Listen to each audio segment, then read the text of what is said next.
everybody! Hello, everybody. Happy Wednesday. What is happening? We have a level 5 hype train going. Thank you so much for all of the support. I see tons of gift subs from Pack NW Fallstar and Tuo Mask. Thank you so much for that support, and also all the cheers. We see you. Much, much appreciated. Hi. See you. Love you. Hello. Hi, everyone. I bet everyone's wondering, who are these people and what are you doing? It's a great question.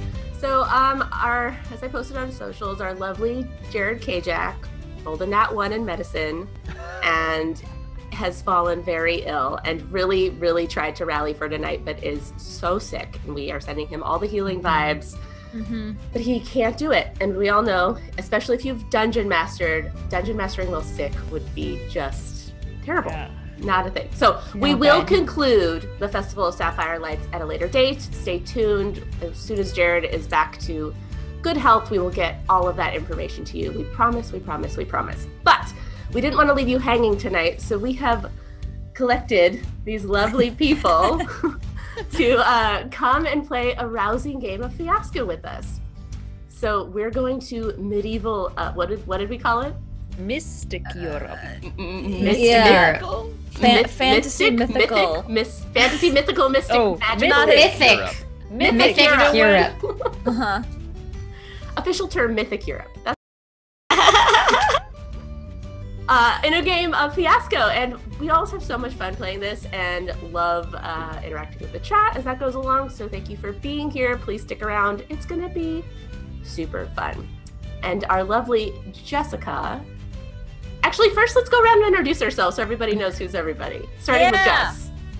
Jess, introduce yourself. Hi, everybody. My name is Jessica Lynn Parsons, and I am playing an unnamed character as of yet on tonight's episode of Fiasco, Covenant of Fire. And I normally play Fahima Tig. Wow. Josephine! Hi, I'm Josephine McAdam, and I hope to play at least 10 characters tonight. That's my goal. You heard it here first, folks. Who's next? Katie. I think. Me? Well, I don't know. I was just going around the circle. Hi, I'm Katie Michaels. I don't know how the introduction circle works, even though I started it. I usually play Lily Doublestack, and I'm excited to play with all 10 of Josephine's characters tonight, if I can. Hi, I'm Jake Michaels. I usually play Henri, the butler. But tonight I'll be playing a bunch of wizards and maybe one familiar, like a bat or something. Ooh, that could be fun. Familiar. Very nice. Hi, everybody. I'm Trisha. I am playing I don't know what tonight, and I have no idea what this game is. It's going to be a fiasco. Yay! So, please bear with me as I am learning this along with all of you, but it will be a good time, I think. Yes. I think we should be very clear that we definitely threw Josephine, Trisha, and Jake into this, and they're being so lovely to jump in and be good sports about this, and I think we're gonna have a good time. Actually, I know we're gonna have a good time. Yeah, so if you have questions, please ask. Chat, if something is going on that you don't understand, put it in chat. Likely somebody will be able to explain it. We played this game a couple of times on stream, and what we're going to do first is I'm going to read you what the theme is, and this is a play set written by Will Hindmarch, so thank you so much, Will. And again, it's called A Covenant of Fire. So, this is what's happening. The wizards of mythic Europe dare to seek knowledge and wisdom in a perilous medieval world that wants them dead. The church, the laity, the fae, and hell itself seek to snuff out or abuse the magic of the Order of Hermes, the order of wizards to which you belong. For sanctuary against these threats, wizards gather together in castle-like covenants to study, experiment, and strive for a better world. Think of them as collegiate communities, castles of wisdom fortified against the world without.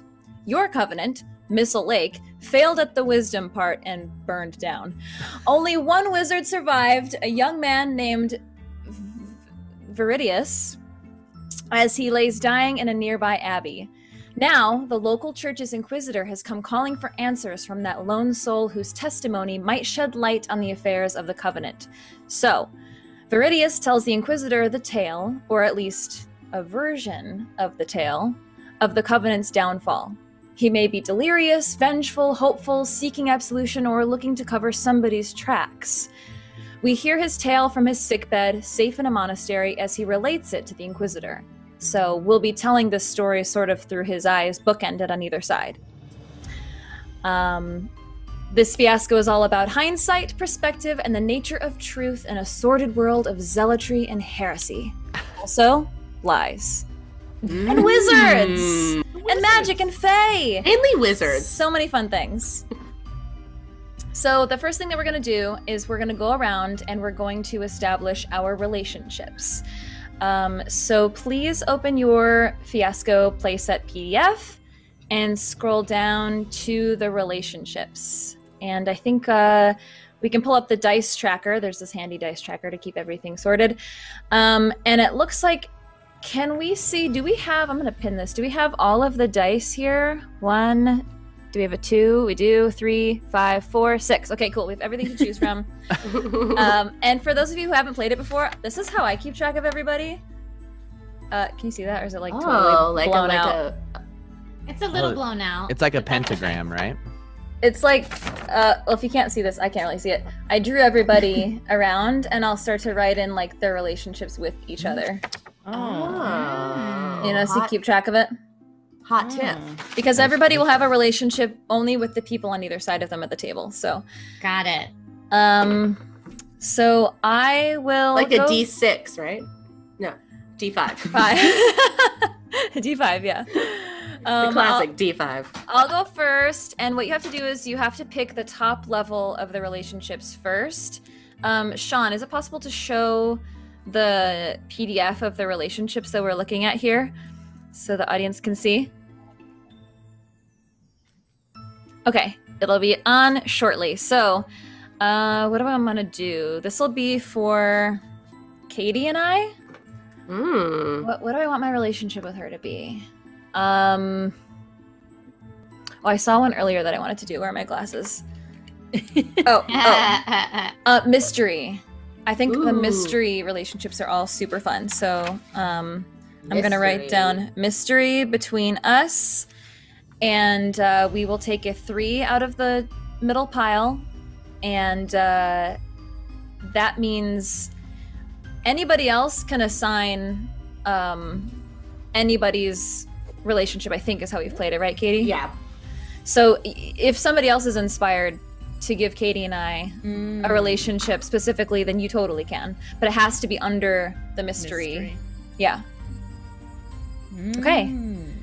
So who's most comfortable going next? Josephine, do you want to take a stab at it, or Katie? I'm gonna just roll a die.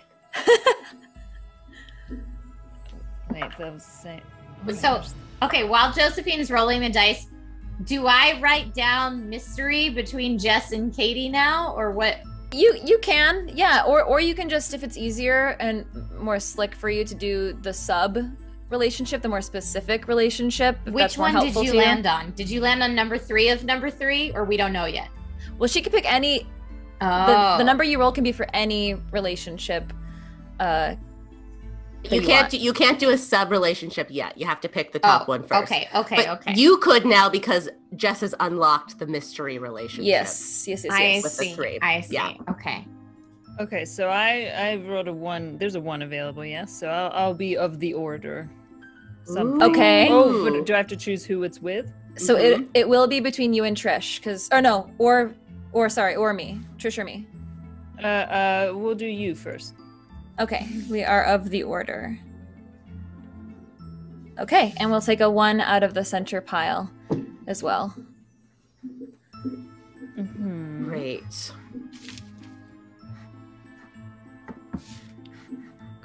Great. Okay, Trisha. Okay, I'm also gonna roll. Chaotic Brain in chat. It's okay to be slightly lost. I think we're all there right now. Okay, I'm just gonna roll a d6, and it fell off my desk, but it landed on 5. Okay. Ooh. Okay. So that is 5 of strife. Yeah. Ooh, So is that between you and Josephine, or you and Jake? Well, Ooh, man.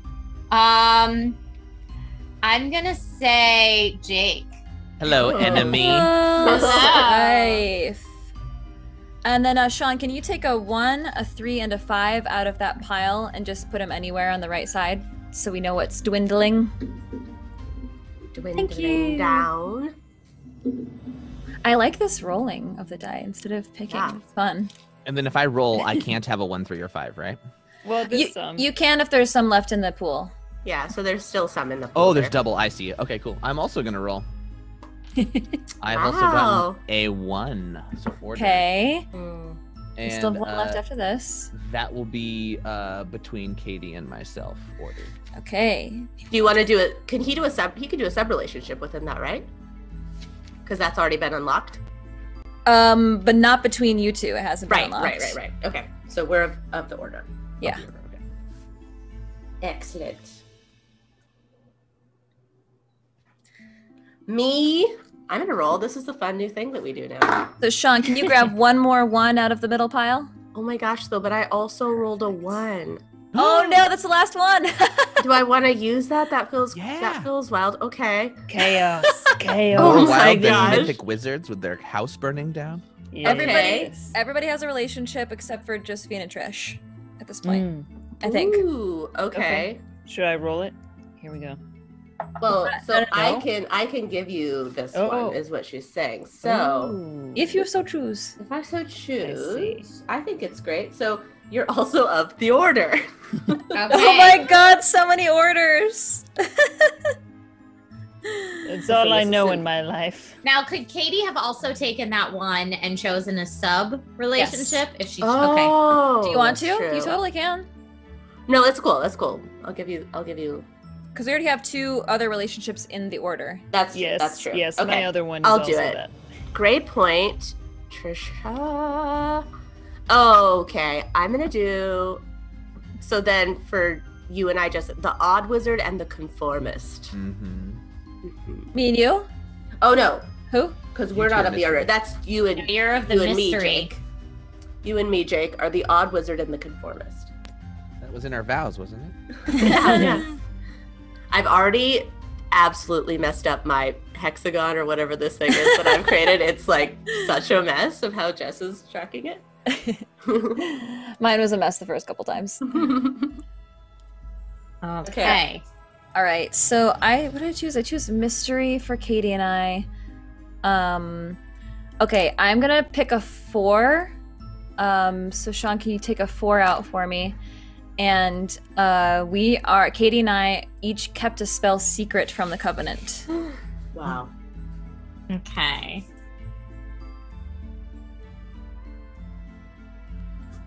So for those who are confused about the dice rolling, you can either just pick from the pool or you can be a wild magic sorcerer and roll a die. And that number will Yes. come from the pool and go. Yeah. away. Yeah. Yes, if you roll a number that's not left in the pool, you have to reroll. Yeah. Okay. Basically just a decision maker. Yeah. Is it on me? It Yes, is you. Yes. Well, then I rolled a 4, and so I think Trisha, you and I will be of the earthly bond. Mm. Ooh, love it. Mm. So that's a 4. Sorry. Out of the pool. Earthly bond. Cool. Oh god, those are really great sub relationships. Cool. All right, Trish. Okay, I'm rolling. Rolling. That is a 6. So let me look at the subcategories. Oh wow, Ooh. that's juicy. Or let me see. Jake and I will be rivals for the same wicked treasure. Yeah. Ooh. Oh. Nice. Wow.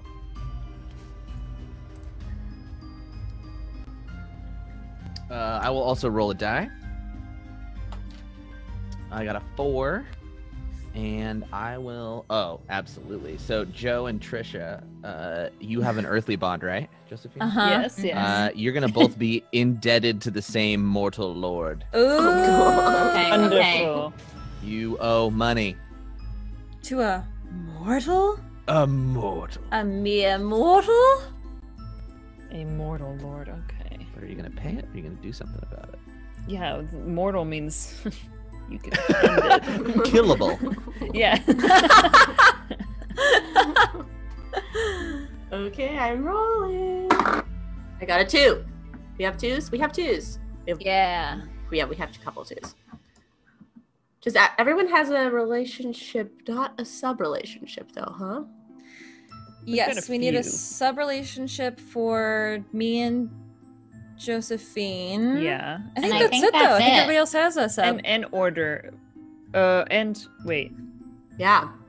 Yeah, What is- Josephine and Jess are the only ones missing. So one. Josephine and Jess, by the decision of the dice, you are the transmuter and the Yeah. crafter. Yeah. The transmuter and the crafter. Yeah. What was Katie and Jess's? Kept a spell secret from the Covenant. Ah, thank you. Yeah. That was Katie who just went. That was me. So Okay. back to you. So, looking at the dice we have left, now we go into needs, locations, and objects. And we just want to have, I think, one of each. I think having like 2 locations is good, but the rest of this can be, you could just take note of these and incorporate them regardless if you like something. So when you choose something, it will relate directly to your relationship. So I'll go for a location. I'm gonna roll a die now. Everyone's doing it. See what happens. I know, I'm just a sheep. Do we have any 3s left? Yeah. Yeah, okay. So holy ground. Ooh, holy ground, holy ground. Who should that be between? Holy ground. I think that should be between Josephine and Trish. Okay. Ooh, okay. And we don't have the sub yet, right? No. And sometimes there won't be a subcategory for these, the way it shakes out. So you could just make up whatever you want, really. All right. My piece of paper's not large enough. I know. I'm telling you, I like always. I'm like, I got it perfectly organized this time, and then I do it, and I'm just.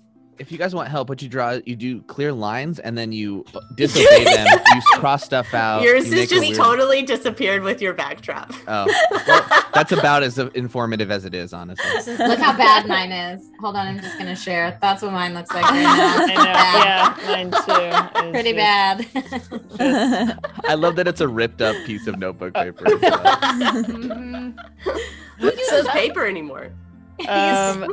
The locations, anybody can go to the locations, just so you know. Okay. But it will just directly relate to your relationship. Okay. And then so now could I choose between objects? Yeah. And Yeah, you can choose a need, an object, or a or location. a location? Okay, Yeah. so we've got 5. So. Oh, I meant to say Oh. two needs typically is what we need.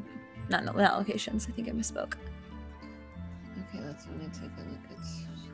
So should we take away that location or keep it and keep going? No, yeah, keep going. We don't have to go in order. Let's have an object of magical origin Ooh. between So you're using a 5. yes, using a 5. An object of magical origins between Trisha and Jake. Wait, where is that? Where is that? Am It's I under implying? objects. It's under objects. Under objects. Oh, under Yeah, no, you're right. objects. What Yeah. number? 5 Number 5. 5. So it'll be the top category then of for magical betterment. origin. Yeah, of magical What? origin. I don't see that. Number Oh, 5. it's all the You're way under- down under you're at objects. It's not Yeah. at needs. It's all Oh, the way down I'm under sorry. I'm objects. sorry. Oh my god, I'm so dumb. I actually wrote it down on this piece of paper here. You can see it here. Too. Okay, who is it Okay, between? Sorry. Jake and Trisha are Yeah. Setting up for a real juicy relationship. Yeah, over yeah. here. That was Jake and Trish. Yeah. Yeah. The magical origin. Okay. But we don't know which one yet. It's just the overarching category. Okay. But you could choose right now. Could we? Yeah. Well, you're up next, so if you want to roll, or if you want to choose, Oh, you totally could. I could. All right. I'm gonna Can roll. we see the dice pool again so we can see how many dice we have left? Almost everything but one, it looks like. Did we take out that last 5? we did No, now. they're not. Yeah. Okay, well, I just rolled a 4, so there's plenty of those left. So why don't I make that object of magical origin the missing page? Ooh. Okay. Ooh. Nice. Love it. Jake Michaels. Oh, yes, great. I am going to roll as well. I got a 4, which we have plenty left over of. I will also do an object. Let's do... Oh, that would be the same one. No, it'd be... No. ooh. It would be an object of the Fae. Oh. That'll be Katie and Jessica. Object of the Fae. Cool.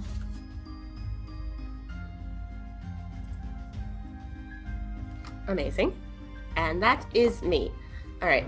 Josephine, you really started a trend with this whole dice roll situation. I'm so sorry. No, I'm absolutely, I love it. trend. It really makes It's faster. It really does make it faster because deciding what to pick is Yeah. hard on the mind. Okay, so I'm going to do a need, I think. We need some needs. Yeah. I rolled a 2, so that would be for precious knowledge. Precious knowledge. Ooh, I think I'm gonna do that for.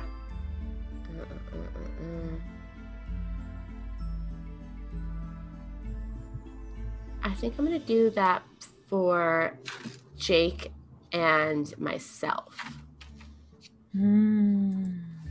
Precious knowledge. Okay. And we have 2 3s, 4, 5, and 6 left. Great. Okay. I'm gonna roll. That's not available. 6. Our last 6.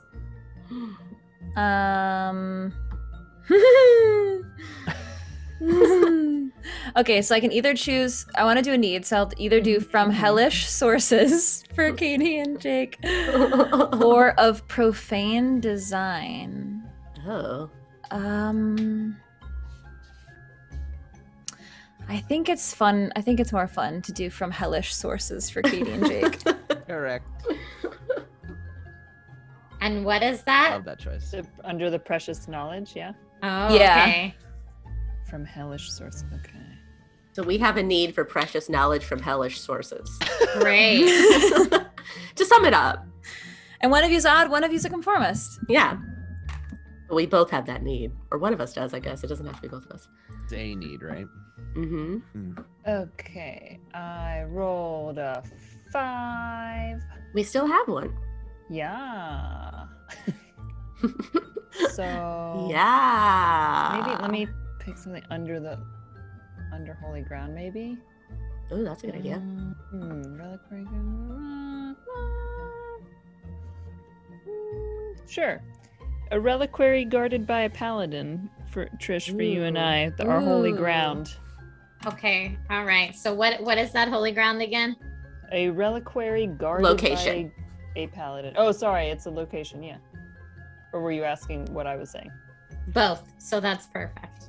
Yeah, reliquary guarded What is a by- reliquary? Okay, thank you. I was about to ask the same question. I don't know. I know what a paladin is. Here, wait. It's like a... Somebody Google it. Looking it up. I'm gonna guess, but I think it's like a site where relics are held, like where an paladin would guard it, Okay, right? that's what I thought. It didn't seem like a Ooh. location. It's a Yeah, container for It's holy a relics. container for holy relics. So maybe like we're a vault, standing. maybe?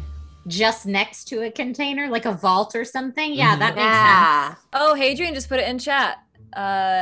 We could a portable reliquary, maybe call it a chapel. A shrine. You know what? Just make up whatever you want. Okay. What is a reliquary in this world? We don't know. In mythic Europe. Looks like we still need more info for me and Josephine. We only have a yes. relationship as of now. That's true. Okay. All right. I'm on it. It's me next, right? Uh-huh.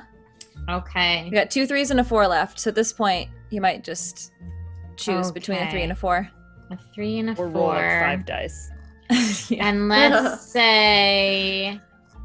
No. No. I think a need would be good. Yeah, For a us. need for secret masters. That's Oh a 4. my. Oh. I don't know that I can't make it inappropriate. So my choices are between 2 3s at this point, right? So sorry, that's between Jess and Josephine? Yeah. A need for secret masters. Yeah, so you could either give us of holy guys who would burn your house. That's exactly what I'm going to do. So for the secret masters, they are of holy guys who would burn your house What? for the insurance money. No, that doesn't say that. Wait, But- we need a secret master of holy guys who is our enemy. Yes, I already got this makes total sense. Oh my god, I'm glad it makes Don't sense worry. to you. Josephine's on it. All right, so the last die is wild, Katie. You can pick whatever you want. Well, we don't have any objects.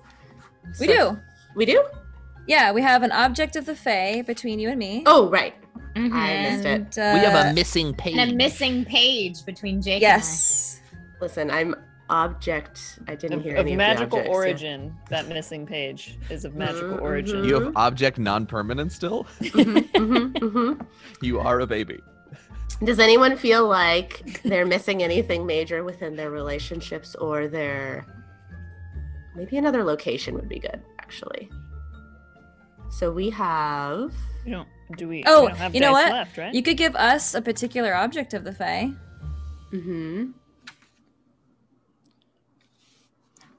Or we Do could we just pick still one on have- our own. We have Are three left that just been Oh. assigned to Katie because it's the last one, but she can do wild on the last it's one. the last dice is a wild, that's why it's confusing, yeah.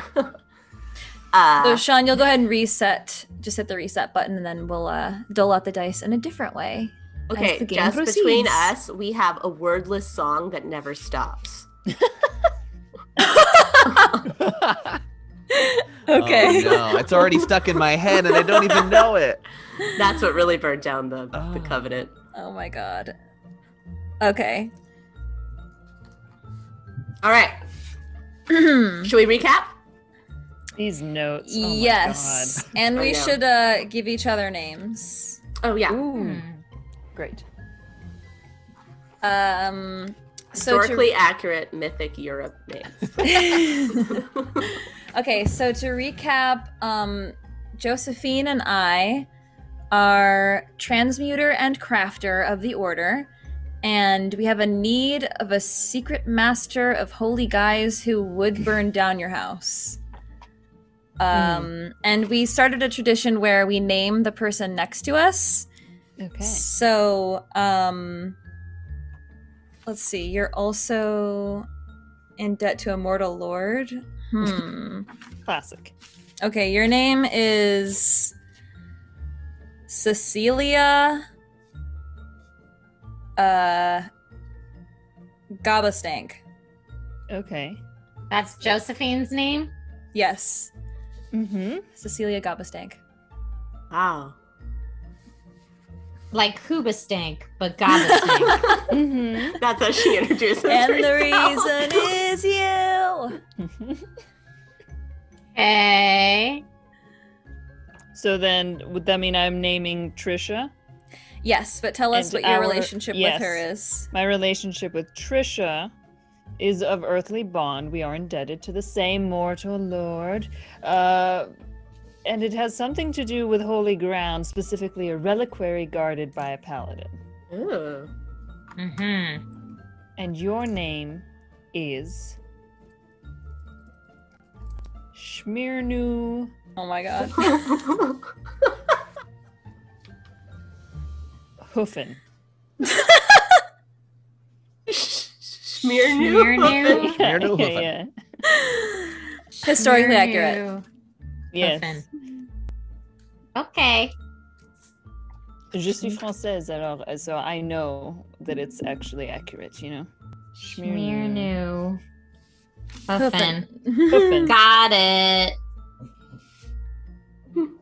Okay. All right. So now my relationship with Jake is we both share a magical object, the missing page, and we are both searching for the same wicked treasure. Wicked treasure. We're searching Yes. for that, aren't we? Hmm. Is that right? Is that the treasure You're- we search for? Your rivals for it? Yeah. Yeah, we're both searching for the same wicked treasure. And your name, Jake, is Vassar Noblo. Oh. Vassar Wow. Noblo? Wow. Am I a Bond villain? The worst partner. Noblo. Noblo. It's a family no cocaine name. in this house. All right. Great. Katie and I are the odd wizard and the conformist. Mm-hmm. We both have a need for precious knowledge, right? And that knowledge comes from a hellish source. Does that sound right? Everybody got that? That sounds right. Yeah. Great, cool. Katie, your name is Flurb. That's FLURB. Mhm. Just one name? Correct. Like You the need- like you the need to know share that. the share of Mythic Europe. Yeah, Flurb. Blurb. Okay. Oh wow. Okay. Jess and I, we have a mysterious object of the Fae that we've kept a mysterious object, which is a spell that we've kept secret of a Fae spell, and it is a wordless song that never ends. Yes. Yeah. Do we have a relationship? Our relationship is that we kept a spell a secret. Oh, right. So I okay. think it could technically be different, those two things, if we want them to be. So our relationship is that we kept a spell a secret. It's too many spell things. I got confused with my own Yeah, writing. yeah. Our relationship is that we kept a spell a secret, but also we have this object that is a wordless song. That we have. Jessica, your name is Oh god. Dominica Windfall. Woo. Oh, that sounds like a real fantasy. I know. I name. always sound Wow. so fancy in these games. Am I also French? That's a pretty cool name. Dominica Windfall. I mean, it's no Vassar Noblo. Or Smirnu Hufen. Or Flurb. Okay, so we have our character creation, and now we are going to launch into Act 1. So, quick reminder on how this works. We will go around, everybody will get a scene, and we go around twice. Everybody will initiate a scene, that is. And once we go around twice, we'll take our intermission and do the tilt, and then Act 2 will begin. So, we decided we are going to bookend this story with the Inquisitor and Viridius. So Viridius, who we've all pronounced the name differently every time we've said it. So do we want Viridius to have anything to do with our characters, or should we just do like a whole separate thing? I mean, he's from our same, right? Like, wouldn't he be Yeah. from our same place that got burned down? Yeah, so From our Viridius is order? basically recounting why the thing burned down. Yeah. So Presumably, we'll go into the past to see what Mm. Viridius is saying. Yeah. Hmm. Okay. So we need to start the movie on the Inquisitor. I'm looking at the beginning here. He has Viridius in like a cell or something. I guess we can just make it up, huh? he's, Yeah. he's, oh yeah, because he's dying in a nearby Yeah. abbey, right? Viridius is the one person who Mhm. witnessed the covenant Supposedly only one who survived. Only one survived. His Okay. words. All right, I got it. All right. Yeah. Fade in from black. You see the camera pan across feet. Encased in old, shoddy leather boots, shuffling heavily across a cobblestone pathway. You see the flicker of lantern light illuminating the pathway. You pan up, and it is the Inquisitor. He is a gaunt, skinny man with a very long beard that looks like he hasn't cut it in 20 years. And he's got a large, thick keychain full of prison cell keys that seem to glitter and glow in a magical way that clank heavily at his side. And the camera follows behind him as we approach a cell, but this is no ordinary cell. The bars they glow blue, and they shimmer with sort of a reverberating hum. And behind the bars, laying on the ground, we see Viridius.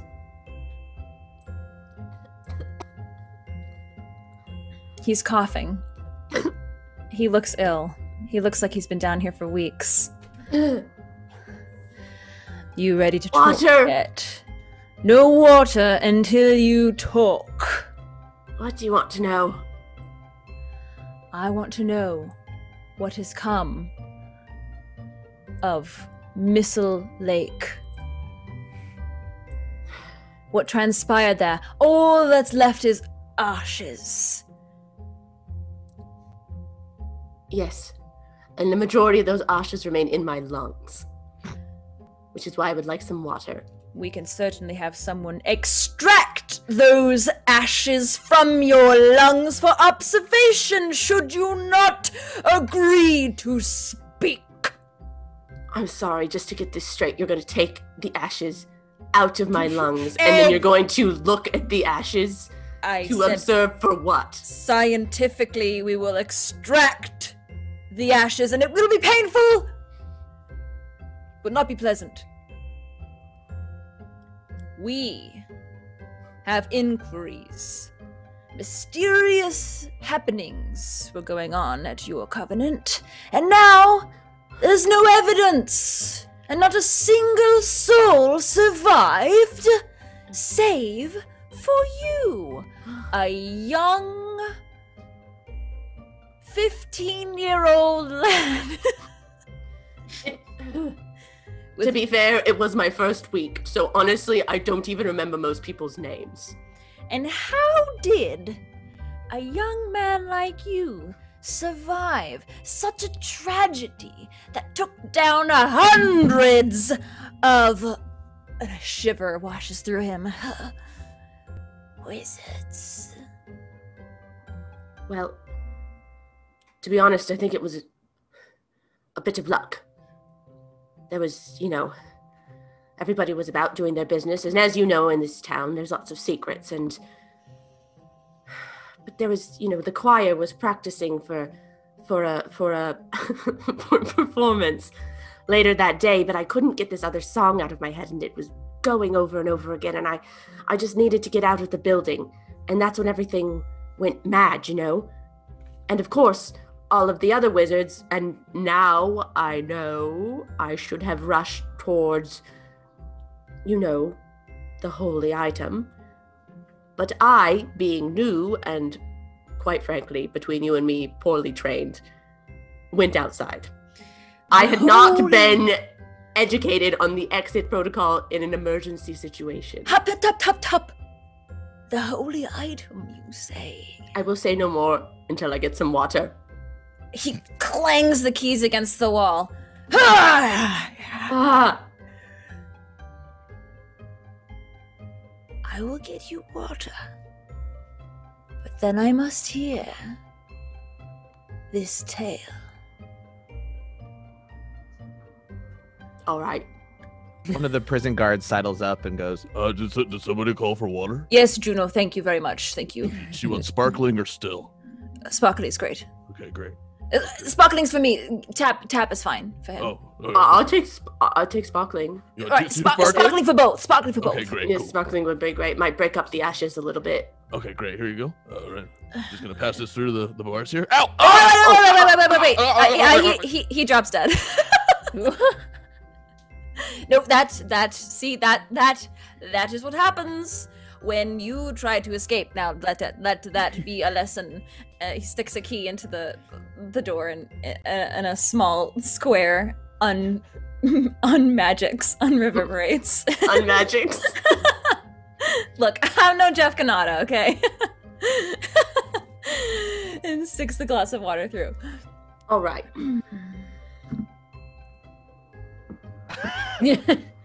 I'll tell you what happened. It all started like this. Scene. Cool. We got our Okay. first scene. Yay! Okay. So, for those who haven't played yet, what'll happen from now on is about like halfway through-ish you're anticipating in the scene, you'll start to put your thumbs up or thumbs down if you want this to end well for the person who initiated the scene or poorly for who initiated the scene. And chat, if you would like to have a say, we are watching, so throw those Force of Good and Force of Evil balloons up and you will definitely count towards the vote for us. We got, or just write thumbs up like Tuamas, that works too. Thumbs up. Okay. So does anybody want to start the circle off between, I guess, did we move seats? We didn't. So it's No, we're still the same. Yeah, the only difference is I think Josephine and Jess would be swapped. So that Jess, you still have a relationship with Josephine and Katie. Oh, that's what it is. I was like, why It's kind of is- like a zigzag now. Yeah. Oh, gotcha. Okay. Yeah. It's like we're So reading. yeah, next up, Katie or Josephine, do you guys have something that you want to start off with? With the beginning of our past tense tale? Sure. I'll start. Okay. Okay. So we go back in time, pre-burnt down Covenant, Mhm. in a small wizard janitor's closet. They said Wizards Club. Wizard's closet. And there, inside this closet, is a tall, lanky wizard named Flurb, who stands with sparkling purple robes and a big hood pulled kind of just covering over her eyes, almost annoyingly so, like bangs that have been cut, not short enough. She stands there talking quietly in a hushed, urgent tone to a young wizard who seems a bit confused, a bit unsure of himself, by the name of Vassar Noblo. Well, Vassar, Mm-hmm. it is important that we get this knowledge, but no one must know, all right? Yeah, no, that's Time why is we're of the essence. that's why we're in the clubhouse, right? The wizard clubhouse, the closet. Yes, Vassar, that is what Right. you and I call it. Yeah, I thought we agreed we were gonna form a club today, right? The secret club. Yes, and you are my Treasurer. unofficial, yes, treasurer. Yes. Great. Yes. And as the treasurer of the club, I hold you accountable. Right, for the money. I'm the accountant. I get it. Now First just- order of business. We're out of money. Okay. I don't know how to raise more funds to find our secrets. Vassar, I think Uh-huh. you're getting caught up in like the minutia of the club. But really, in order to have a club, we have to have the knowledge. Suddenly the light dims as you see a figure pass in front of the tiny slots in the door. Stops. And passes. That was close. Something evil this way comes, I know it, and the other wizards don't believe me, and you're new and and smart. Thank you. And that is why I think with our powers combined, we can find whatever is disrupting this town and these wizards. Yeah, whatever's causing the mist, right? Yes, the mist that doesn't seem to go away. Yeah, You've seen it too. Yeah, it's outside. It blocks my windows. I have the view of the mountains, except not anymore. Well, many of the other wizards are in denial that mist is anything to be worried about. They say it's but a weather front. What's a weather front? Vassar. But it's magical mist, and I've seen that mist one other time in my life. When? When I was a child. Right before I lost both my parents. Oh, To similar mist. wait, your parents were sucked up by mist? Okay, That's I'm not going outside anymore. We are staying in this closet. There's a crack of thunder in the distance as a heavy rain starts. Vassar, we must leave the closet, the clubhouse, as we're calling it, to get this knowledge, okay? I don't want to end up like your parents. I know, Vassar, but it's up to us. The world is on our shoulders. All right, yeah, okay. Let's go find the source of the mist. I guess, to a mountaintop, right?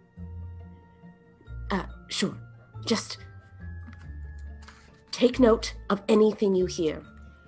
Or Okay. overhear or otherwise, all right? Okay, yeah, my ears are open. Great. I mean, they're always open, but they're attentive. Great. They're listening. Vassar, I don't need more words for how your ears are, all right? Okay, I'll just write it down. Okay. All right. I'm going to leave now and wait at least 5 minutes before you leave. I'm gonna be lonely. Can I hum a tune or something? Sure. Home whatever you want. Okay, great. Okay. Goodbye. She flurb as Vassar hums quietly, opens the door, looks either way, and quietly closes it behind her and slinks off into the rest of the Covenant. Scene. Woo! Anybody can call scene, by the way, as well. Yeah. Okay. So I voted thumbs up. I wanted this to end well for Katie's character. Yeah. I saw a lot of Force of Evil balloons, though, in chat. Oh. So, this would have ended poorly for Katie's character. So, recruiting Vassar will not necessarily be the best move for her. So, Katie, go ahead and take. But Vassar seems so knowledgeable. So, go ahead and take a black die, Katie. And then, Sean, if you could just move a black die over to Katie's pool so we can keep track. Fine. There, too. All right. Okay, so we should move, keep moving around the circle. So it looks like we're going counterclockwise from how we did the character creation. So it would be Jake next, right? Oh, Jake. Great. Yeah. Mhm. So I'm still the same character, right? When I open up this scene, just with a different relationship. Great. Yeah, you could play a different character if you want, but Cool. Okay. Oh, interesting. All right. We open up on the library of Missile Lake, which is a window-filled room where a lot of light would normally filter in, but there's this weird oppressive fog that's outside. So it's kind of like a dim light that comes in through the glass. And there are rows and rows of old dusty books, and there's a few students quietly studying at different tables and such. And Vassar Noblo is walking down through the corridors looking for different titles, and he seems to be kind of mumbling to himself. And a kind of hunched over woman in a cardigan gray sweater with not a lot of great color coordination kind of shuffles up towards him, and she asks him if he needs any help. Vassar says, yeah, I'm looking for let's see how to pronounce this. A book on meteorology. Do you have any books on meteorology? Yes, we do, young man. What specific meteorology are you looking for? I have an old blue book up there. Okay, I've also got a tan book up there. Yeah. They're both too high for me to reach. Well, I've noticed you've aesthetically organized this place by color, which I really appreciate. Easier to find different colored books. But Yes. you sure that deals with like weather up there? Because that's what I'm interested in. Yeah, is there a specific type of weather are you looking for? Oh, You're I don't trying know. to make a nice day? I like nice days. Yeah, I'd like to make a clear day, in fact. Something about, like, dispersing clouds, maybe. Well, if you can, I would say to hop on my back to reach it, but I don't know that my back would. I can do that. Let me try. Okay, yes, get up there. The blue book at the top. You got strong legs, which is really what's supporting your own back, right? Oh, yes. Okay. Yes, yeah, all right, just I'm can a you brace, beast. support the shoulders, okay. Okay. Yep, All right, you got it. I got it. Oh, okay. Oh my gosh. Oh, you look hunched over more than before. Yes, this is the story of my life in the library. People step on me all the time. Oh, well, you offered. I mean, I think this is your own doing. Yes, well, I know my place. Smirnu has worked at this library for 100 years. Wow. I see you have your 100-year badge on your little cardigan sweater there. Look at you. Oh, yes, I do. I certainly do, young man. Hello, Smirnu. I just need to step on your back real quick. Gotta reach the blue book. Oh, 1 second. yep. Thank you. Yep, Got it. oh, All yes, right, get good. up there. Reading up on frogs. Weird that they made Sure. this one blue. I guess there's blue Yep. frogs. Anyway, bye. Mm-hmm. Book, enjoy your frog book. Smirnu, I'm noticing that there's a passage here, which is, gosh, it's exactly what I'm looking for. It's called the Ever-Creeping Fog, and it describes kind of like the exact thing that I'm looking after, except here at the bottom it says, the only way to find the source of the fog, and then it says, parentheses, turn page, but when I turn the page, something's been ripped out. Why do you need that page? Vassar Noblo. I thought I literally just told you why. I want to complete that sentence. I really want to know the answer. I don't think that type of knowledge is for you, sir. It would be for someone maybe who has 100 years experience in this library, and no one else. You know, I've tangled with old librarians like you before in Oh, have grade you? school. Yeah, and it didn't end well for most of them either, so... You know what? There's a lot of young wizards and warlocks with old librarian fetishes, so I understand. I understand your need to tangle, but I am not for it, Vassar Noblo. I'll get you, Smirnu. And he And just backs out. then, as Vassar Noblo backs out, a red book falls from the shelf and hits him sharply on the side of the head. Unconscious. Scene. Okay, cool. So that ended poorly for Jake, and we did get a lot of Force of Evil Blue. It was pretty even mix in the It chat, was. but we had 3 thumbs down on screen here. So go ahead and take a black die, Jake. Will do. Okay. Trish, Okay. you can either initiate a scene or we can set up a scene for you. Usually we just have everybody set up their own scenes, but you can totally make a call for that if you want. Yeah. Okay. Earlier that day, you see a young woman dressed much the same as we saw Smirnu in our last scene.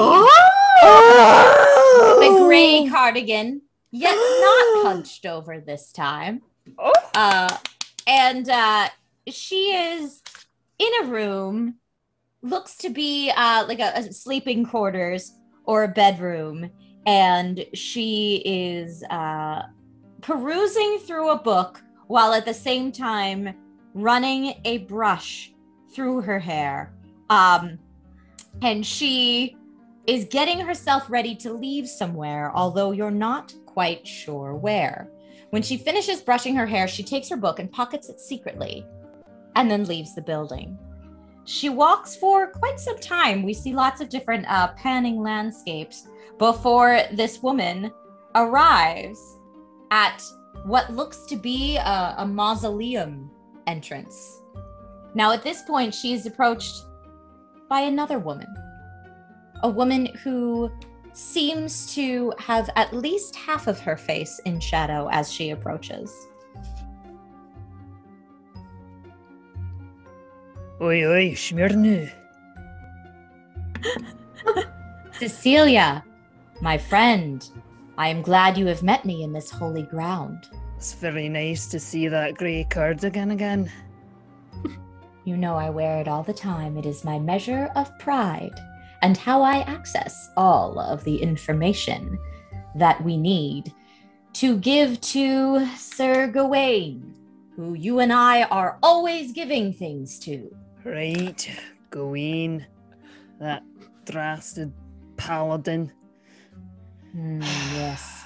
I don't know about you, but I am so finished being indebted to a paladin. It makes me sick to my stomach. It makes me vomit in my mouth. Well, I don't like it either. What have you got left to pay? Nothing that I'm willing to part with. And I have it on good authority from some whispers I've heard around the library that Gawain has many relics of his own. Was that right? Yes, which I don't know, Cecilia, if you're thinking something similar to me, but I propose you and I pay back our debt in a very different way than we have before. Oh, are you thinking a little murder on the side then? A little benefiting our own personal coffers and simultaneously doing away with our debtor. Right. You see, the thing is, I told Gawain that I was going to do this one last thing, and I don't like going back on my word, you see. Well, do you mind sharing with me what the last thing is? Maybe we could do it together first, because I would love to have a partner in crime, if you will, before I do the crime. If I go back on my word on him, and then I make a deal with you, how do you know I'm not just gonna, turn around and murder you instead? I mean, I guess I don't. We've just been both indebted to Gawain for so long. I figured that sisterly bond was there, if you will. Right. Okay, well, there's these secret dwarves. And they've promised, they're quite arsons, you see. They like to light things ablaze however they can. And Gawain, his youngest daughter, is gonna be married to one of them. Oh! And he doesn't want it. No, he wants nothing to do with it. So I've said that I've come in and I would be willing to woo his daughter so that these dwarves no longer are in the picture. So I'm gonna have to do some romancing of Gawain's daughter, and that then I'll be free of my debt, you see. And that seems a little bit easier than the murder. Okay. Well, I have read many a tome on romance. I could maybe supply some music for the wooing. Oh, right. Well, she's quite religious, being the daughter of the paladin as well. So, do you have some church music you could play when we meet? Yeah. Perhaps that just surrounds me because I've got this holy aura or some sort. Yeah, that could be good. I've also read that you should feed her first. I think women like to be fed before they're wooed. Right, with some mushrooms or something. Yes, I could find some mushrooms. We could make that work.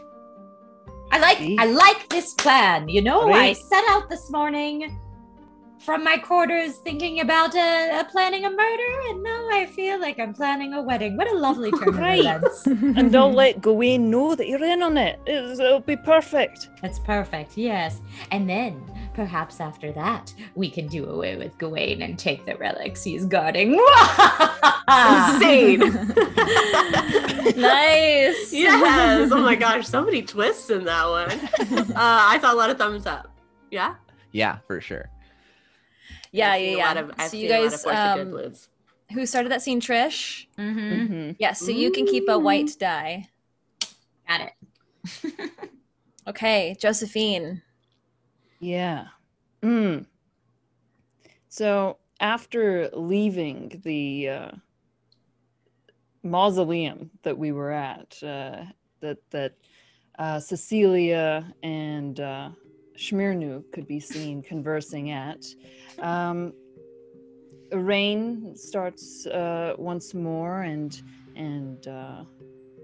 what is my name? Cecilia makes their way towards the Covenant. back where they've got a meeting set up with Miss Windfall, who is the tallest person in the order, well known for extremely long torso, very short legs. And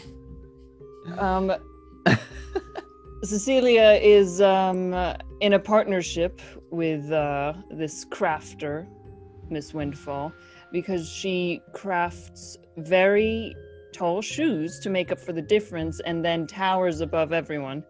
It makes sense in some way in Miss Windfall's mind that if she could just be taller but proportional, that she would be happy by the end of her life. And people respect people with equal proportions. right. And when a crafting project goes wrong, Cecilia has gotten used to transmuting it in their own way to something more useful, and then they sell it off for money. And Cecilia makes their way to this meeting, and with Miss Windfall towering over as always, because Cecilia is quite small in stature as well, and grabs the ear off of the table, because they're so far they need some communication devices, and they both have ears for for each other. And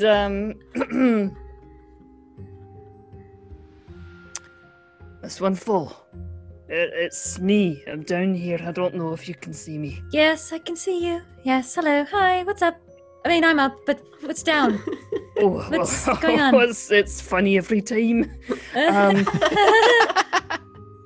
good. I was just wondering if the dwarves have been by. You know the ones. The they fiery have? ones. They have, yes. They were looking for you. Oh, right. Uh-huh.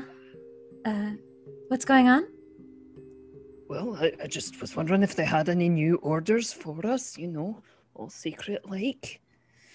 New orders? Oh, have you forgotten already? Well, look, I've got a lot of schoolwork and cobblery to do, okay? I'm Okay, constantly making shoes. Windfall, I know, but between the shoe cobbling, do you not remember the ancient pact that we made with these dwarves? The ancient pact.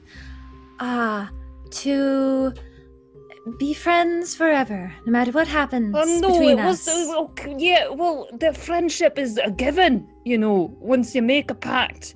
It makes it better if you're friends Like along you and the way. best friends forever. Oh, right, that's right, yeah. Anyway, You look you know they're always flushed. down. What? Huh? You look flushed, that's all. It's just the way my face looks. That's why I try to keep it covered, half covered all the time.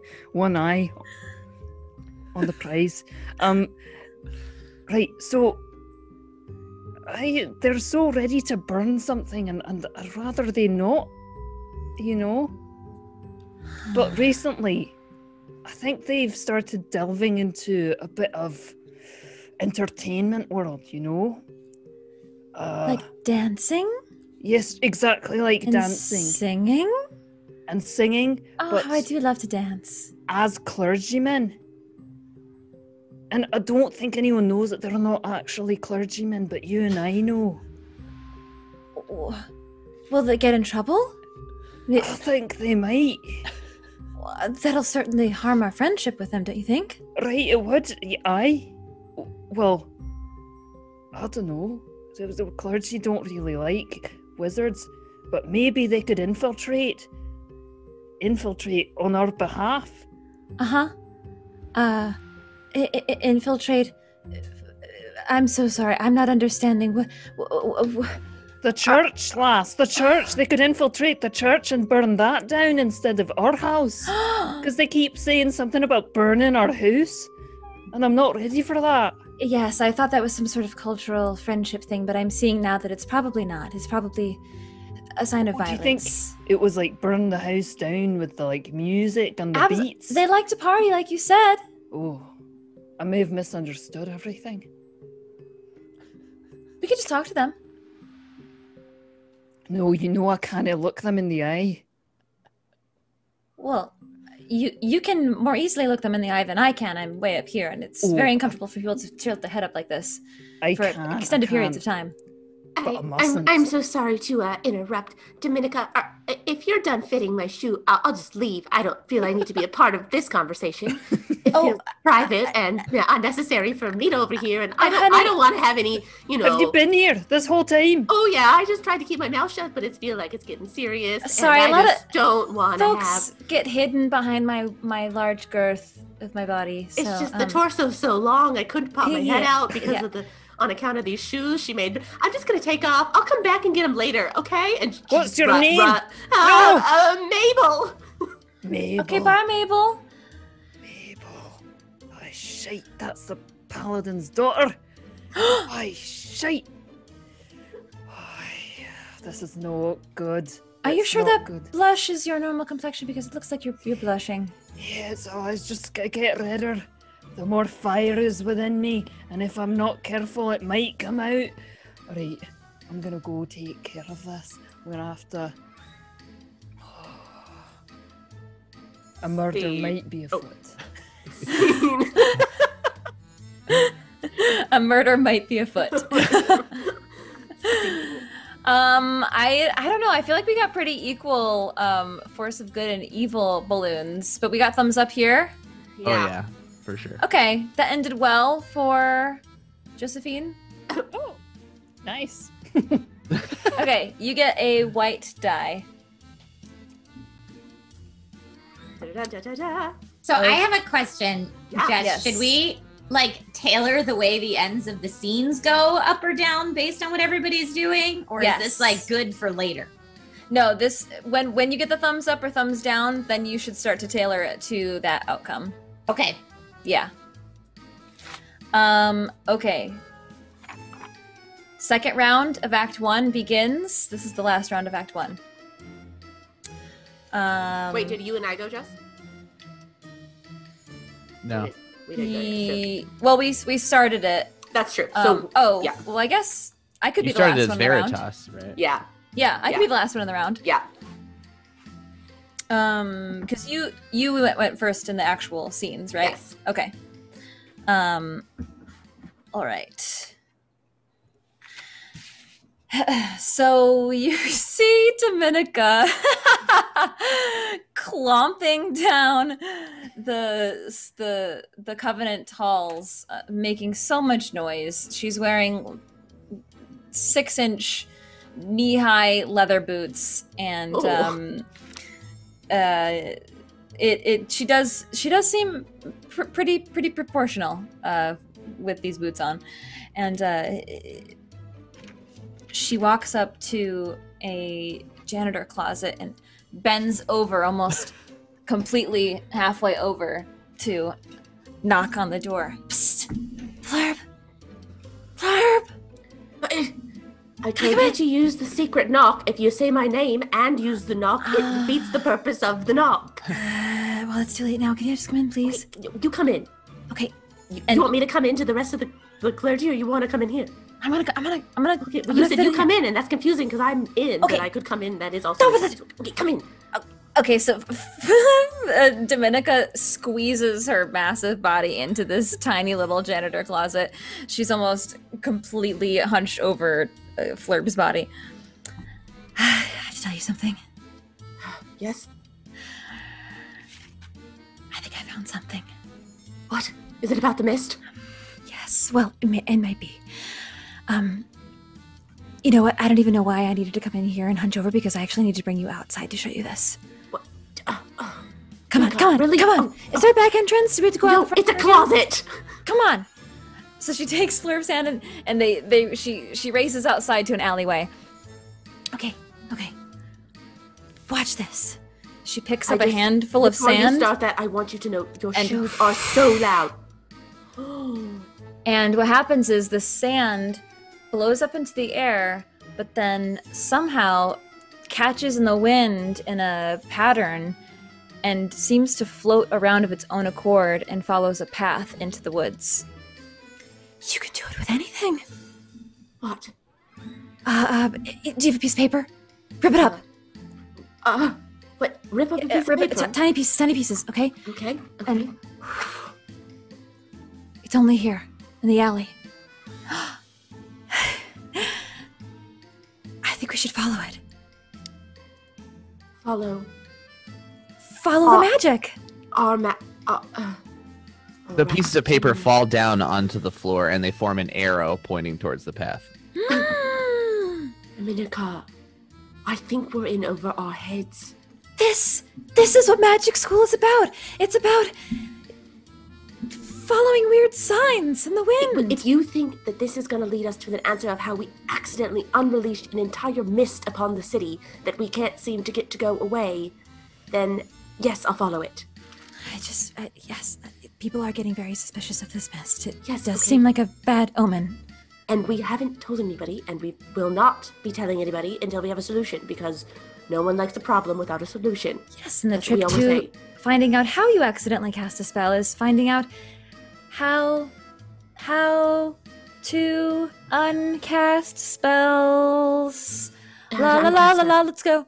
Okay. Oh, she's just down. Okay, I'm following by you. Okay, listen, we need to have a plan, because whoever is doing this might not be of a kind nature, okay? Yes, we accidentally cast a spell across the whole city that has created a mist. And a Go street away. sweeper starts coming through and starts sweeping up the torn pages and the arrow on the ground. Like, all right, who made this mess? Oh. Hello, Janitor Crombie. Thank you so Kids much. these days Your love closet's paper. looking lovely these days. Ah, thank you, ladies. Can we? Let's go. Okay, So bye, janitor. See you later. She pulls Fleur by the hand and they race into the woods, following the. Flurb's trying Band so and hard the- to keep their feet on the ground. Okay, do you want to just ride on the back?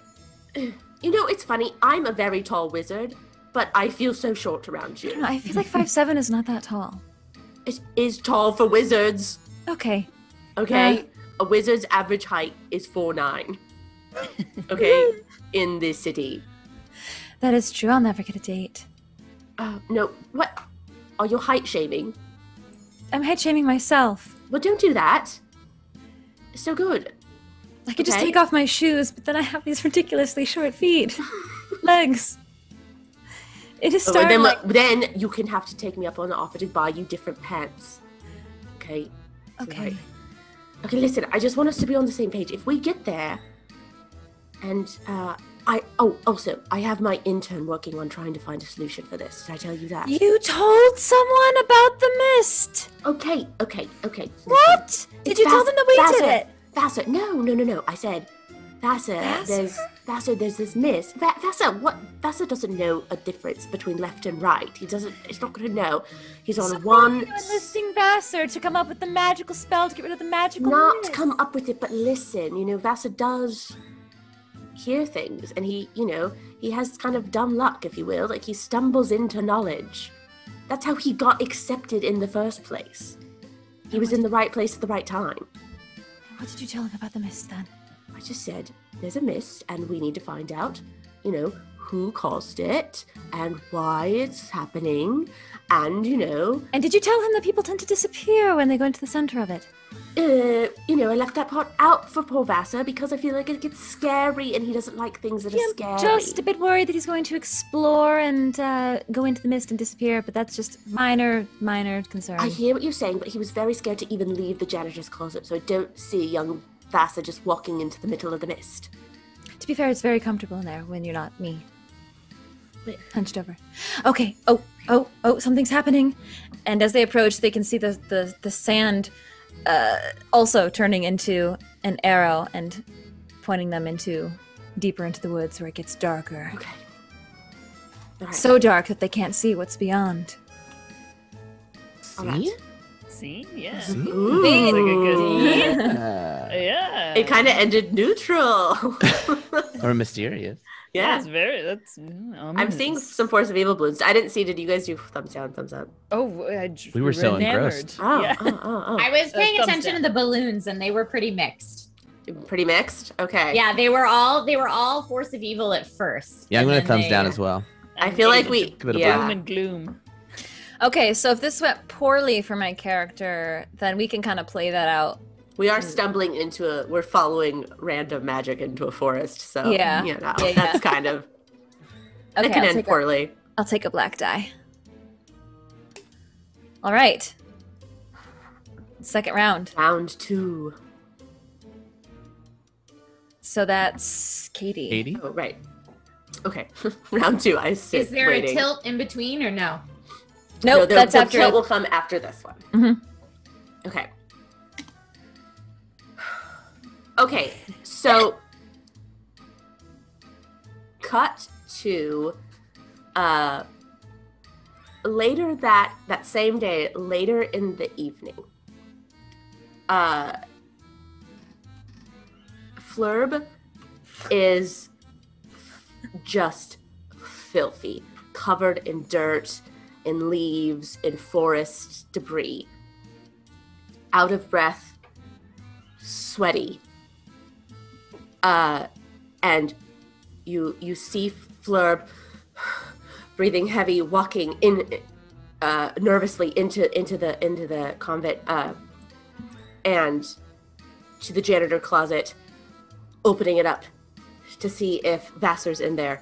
And Vassar, being the obedient intern that he is sitting in the inside of the janitor's closet, humming obediently. Vassar! Vassar! Welcome back. Oh my gosh, you need to bathe. Oh, Vassar, Oh. no time, no Oh. time. Okay. don't close the door, dear Lord. Vassar, what have you found out? Have you found anything? Any Well, I did some experiments. I did a lot of listening. I tried to find some books, but I was kicked out by that mean librarian. I sent a couple of test goats into the mixed, but they never returned. sent ghosts? No, Goats? test goats. So Goats. goats, but test subjects, right? Into the mist. Mm-hmm. Yeah. Now I put a bell on each of them so I could hear them ring a ding along if they came back close, but the bell just got silent after a minute. So I what don't you're telling me is you have no new information. I do have some information. It likes goats. Okay, It tends So- to swallow them up. interesting. Mm-hmm. Well, Vassar, here's a situation. You, as a young, eager intern, accountant, treasurer. Vassar takes one of the rags from the closet and starts cleaning Flurb up a little bit, Thank you, wiping yes, down the mud. Thank you. Thank you. As the treasurer of this club, sometimes you're going to have to make sacrifices. Right? Oh, is that part of my job? Okay, yeah, absolutely. Right. Okay. So, run into a bit of a situation in the forest, and have been asked to bring a friend. You consider me a friend and not just a fellow officer in the club? Yes, Vassar. You are a friend. And I'd like to take you to this very special place in the forest, since you have not found any new information on the mist, and show you what I found. It's exciting. It's exciting, Vassar, and so much knowledge, and there's lots of math, so treasury skills will be enhanced. Okay. Well, I mean, I have to admit, I'm a little kind of terrified to leave the Covenant, especially after I lack 4 goats now. I'm at net negative 4 goats on my ledger, so I have to pay for that somehow. And again, we have no funds in the treasury. Vassar, you're telling me, though, that you found no information on the mist. Again, the lack of goats is information in and of itself. But that's the only thing you tried? No, I just didn't succeed at a lot of other things. There was a lot You of looked listening. through all the books. Specifically one, there was a missing page. What? Okay, so there's something known as the science of weather, and this ever unstopping fog actually does have a source, but god dang it, the sentence didn't get finished in the book that I had, and it was missing a page. Vassar? Yeah. That is crucial information that you left out at the beginning of this when you talked about the goats. Yeah, I have to admit, I've been really upset about the goats. I feel bad. That's Did weighing you on my name them? conscience. Each one, Okay, full yes, names we've and talked middle about names. that. Okay, Mhm. you can't name the Gave them goats. backstories and everything. It No, was no, really no, no, traumatic no, for no. me. Oh, Vassar. We'll go unpack that later. This page. The closet door opens and a coat gets thrown in on top of Vassar. Vassar doesn't move as if he is a coat rack and lets it just lay on him. Vassar. It's me. It's me. Okay, yes, I know. Okay. Vassar, I need you to find this page, okay? Oh, okay. Yeah, okay. You have two options. Find okay. the page, meet me in the woods. And honestly, I need you to do both. Okay, two options. Gotta take both. I got it. Yeah. I can do it. I'm gonna go on a page hunt, and then do you want to meet in like let's say? Yes, let's meet in the back alley in 31 minutes. 31 minutes. Time okay, is standard of wizard essence, Vassar. Okay. Yeah, absolutely. I got it. No more goats. Just find the page. All right. You absolutely will not mess this up for me. I trust you. If I bring a goat, will you be mad? No, Vassar. Bring a goat if you want, as long as Great. it's a fast one. Oh, yeah. Got the fastest goats in town. Absolutely. A Okay. meeting Scene. adjourned, or should we? Dear Lord. Lots of thumbs down, lots of force. Yeah. So, Katie, you can take a black die. Okay. Taken. Okay. So, Jake, you're up.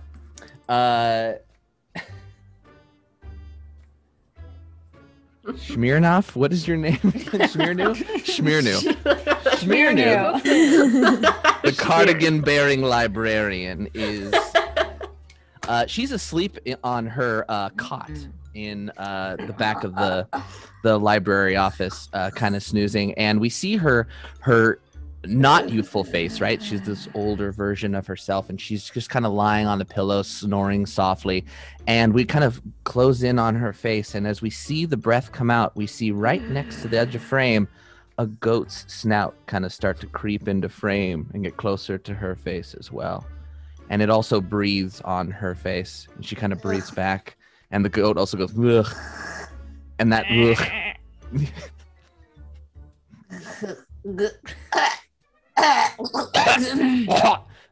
The goat coughs in her face. Oh, Oh. stupid goat. And there's more where that came from, librarian. And at the goat is held by a leash, which at the end of which is Vassar, and he's standing over her. Vassar Noblo, you fool! I was dreaming Ah, of church songs and wedding preparations, and you ruined my train of thought. What do you want now, you imbecile? I'm looking for that missing page, and I've learned that you're not exactly what you seem. So maybe you know more than you're saying.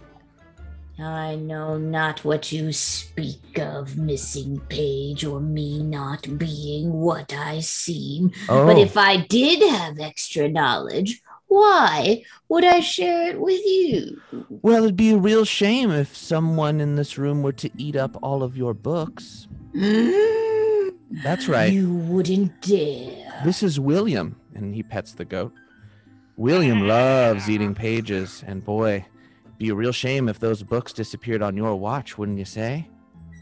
That it would. What's to stop me from killing William? What's his name? William, right now.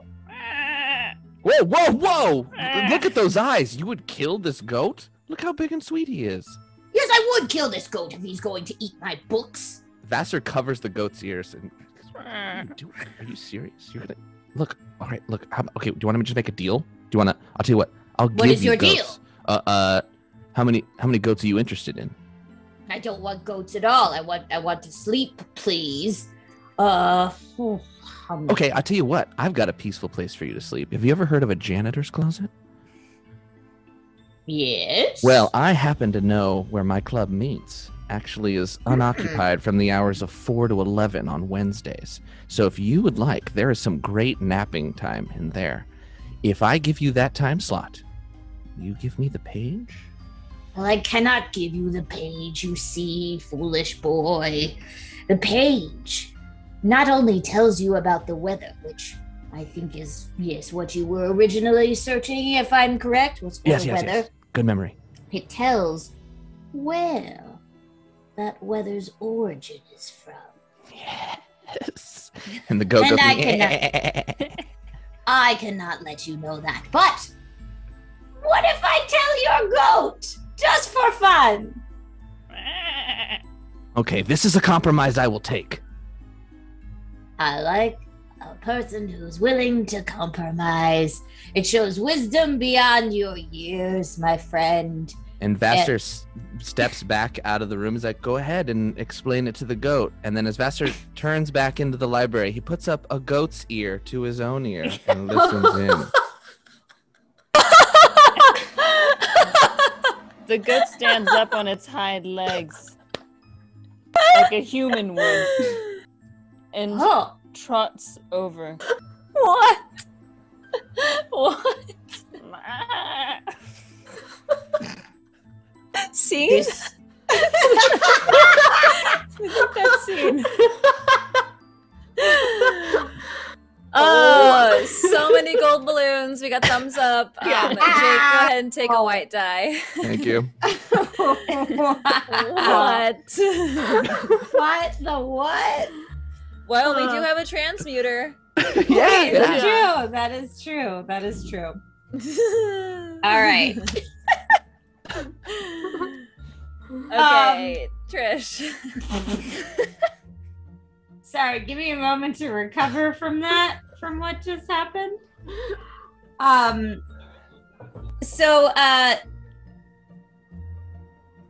Okay. You see a mist-covered field. It is evening. The sun is about half set, so soon to be dark. And you see a young woman with flowers in her hair, looking like she is at some sort of celebratory party. And there are dwarves all around celebrating. But this young woman, she seems very conflicted. She doesn't know what to do. And at this moment, you see a familiar face.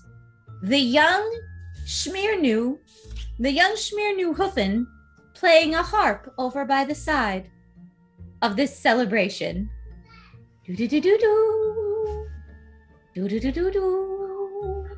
And another familiar face begins to slowly come in, but with more presence than you have ever seen before.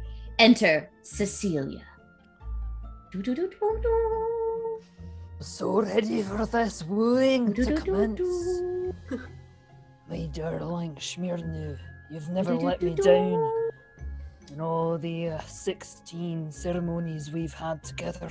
It will not fail once more. I trust your wooing skills. You are the expert. Right.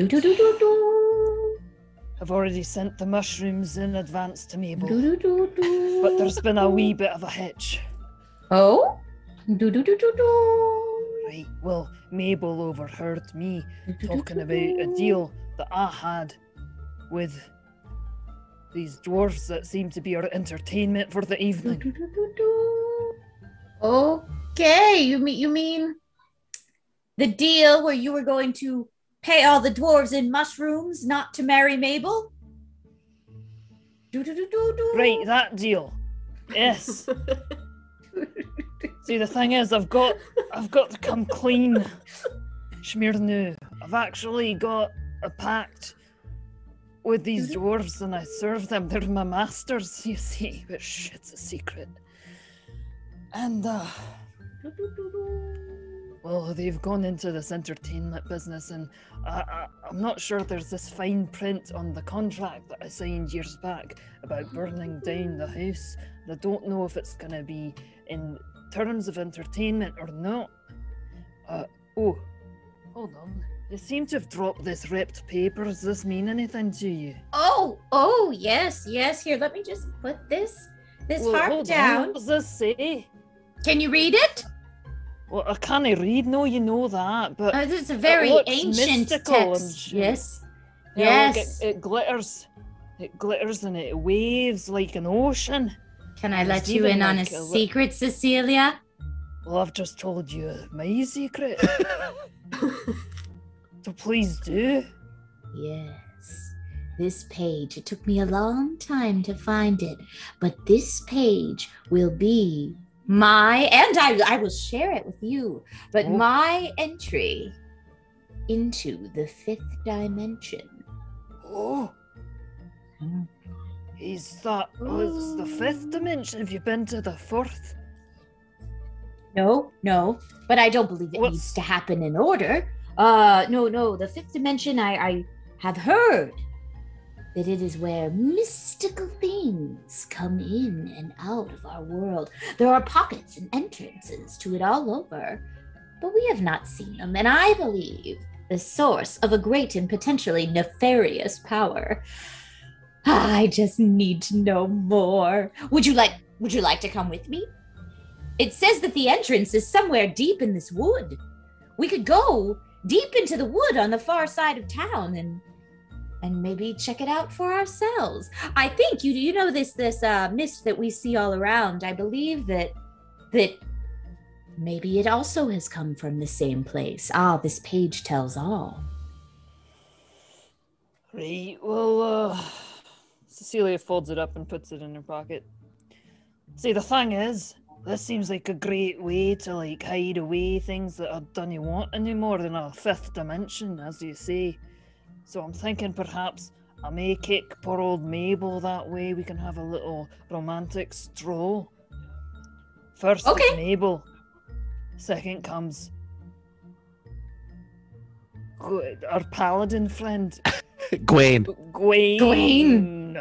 Yes, I love this plan. Oh, I love the way your mind works, Cecilia. Well done. So you see those dwarves? They're twins. They were triplets, but they ate the other in the womb. And their names are Rex and Vex. And you see, like, you need to probably need to get rid of them too, because. So do you think we could fit 4 people in the 5th dimension?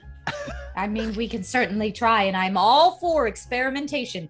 Anything that helps us learn more. But what if they go to the 5th dimension first and find a treasure that lies beyond? Was there good things in the 5th dimension? How do you know it's not like terror and fire and dragons? I don't know, but I do think we should send your proxies in first to report back. I'll just make them sign a blood contract of some sort that they'll come back and let us know. Well, easy enough. If you come with me, we'll get Mabel. We'll start a romantic stroll. Yes. By church music. Sure. Do. I'm sorry, I overheard the church music, but then I overheard you saying some of that stuff about the romantic stroll and taking me into. I didn't mean to overhear it. I guess I just was here and Mabel, the harp is so big and mushrooms in her mouth. Oh. Just eat. Scene. They're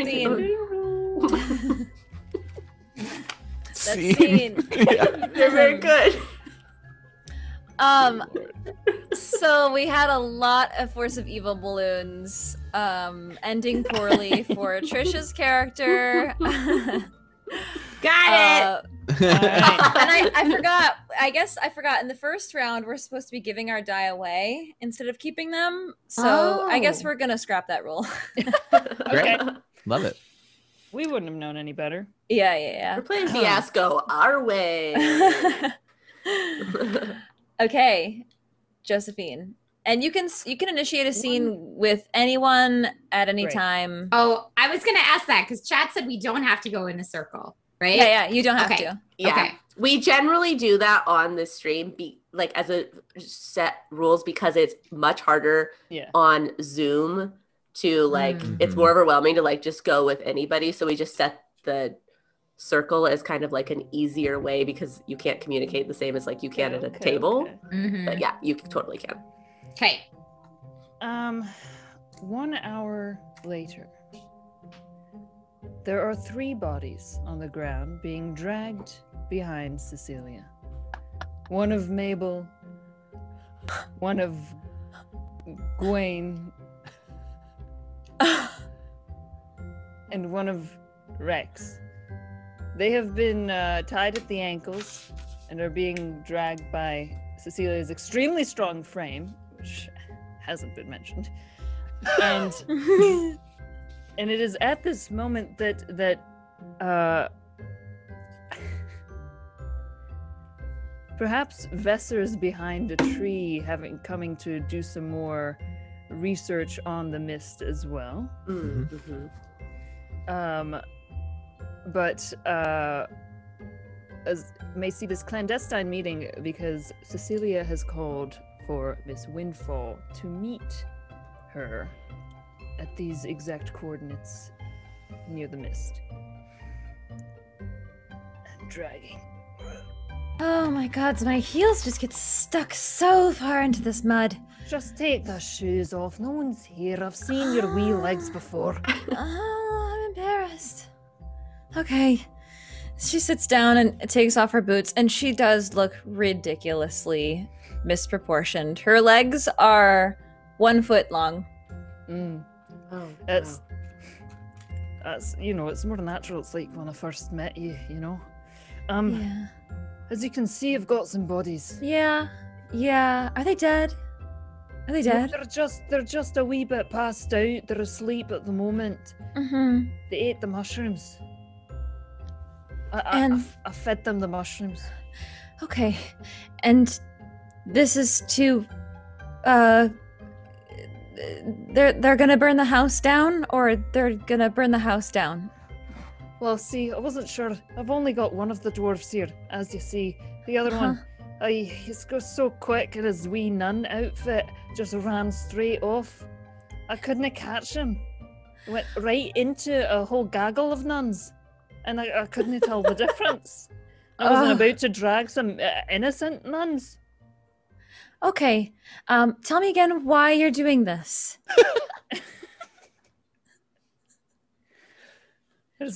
I will help you, no judgment, but I just need to know why. Right, because I helped you with your bodies. I'll have you remember. Well, it hardly counts. Keeping a secret about disappearing bodies is not quite the same thing as dragging alive bodies across the ground. Well, From don't behind think- one of the trees, you hear, well, and then he falls over one of the roots. Then picks himself back up and says, well, looks like someone else has some secrets to tell about the mist. Is that Vesser? Oh my- Vesser. What happened to your legs? I'm sunk down into the mud. The mud's very deep here. Okay, yeah, because from here it looks like you have like little stubbins and just a super No. like towering body, like a torso that's I'm just deaf. tree. The proportions of my body are very normal. Okay, I believe you. The rain caused a lot of mud. Anyway, what are you doing here? Well, I was just doing some experiments, and he holds up a vial that is completely empty that he clearly tried to capture fog in, but that's not easy to do. That's an empty vial you've got there. Vesser. Well, potentially empty, but I'm going to get some of this mist for experimentation. And I just came to listen, and what do you know what I hear? But bodies, and someone going to be led into the mist and alleviate a threat of a burning house. Oh, I'm very interested. And he crosses his arms and waits expectantly. Right, well, if you're so interested, yeah, I'm just going to put them in this 5th dimension that's through this fog. Yeah, I'm very interested. That might be where my goats are. Right, well, I'm going to just start unfolding a collapsible catapult. Look, when I crafted you that catapult, I said no using it on live specimens. Inanimate objects only. There's... I start transmuting the bodies into ottomans. I don't know.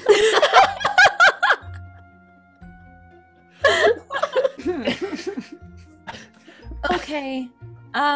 So look, listen, everybody. I know there's a great cost when I do magic on mortals this way, but you made this happen. Oh, they can't be living. They must be inanimate objects. I, along with Flurb, we are looking for a solution to this mist. So you can bury your problems. You can send your problems into the 5th dimension, but let me tell you, they're gonna pop up again because we're gonna make this right. Wait, Oh, no. you're also working with Flurb to find the mystery? Because I didn't know you were in the club. Are you a secret member? Yes. Oh, see, I'm only Um, treasurer, and they don't tell me about secret members. That's great. Welcome to the club. That's I great. know, Awesome. information just flows up, not down. So. Oh, makes Catapult. sense. Goes off. One Oh! human Oh! ottoman All goes right. flying into the mist. That was Rex, Guido, or Mabel. That was Mabel. You know, I was supposed to marry her, but we didn't really hit it off. So this That is ottoman relation. was your beloved? Your beloved? Well, that's a strong word for something that only just began this morning. Oh. A second ottoman. Wait, so what happens if you launch something that's living into the mist? Living beings tend to disappear. So really, it's the inanimate objects that I'm interested in at Right. this moment. Seems they're also disappearing. I've got a page in my pocket. I think it's what you're looking for.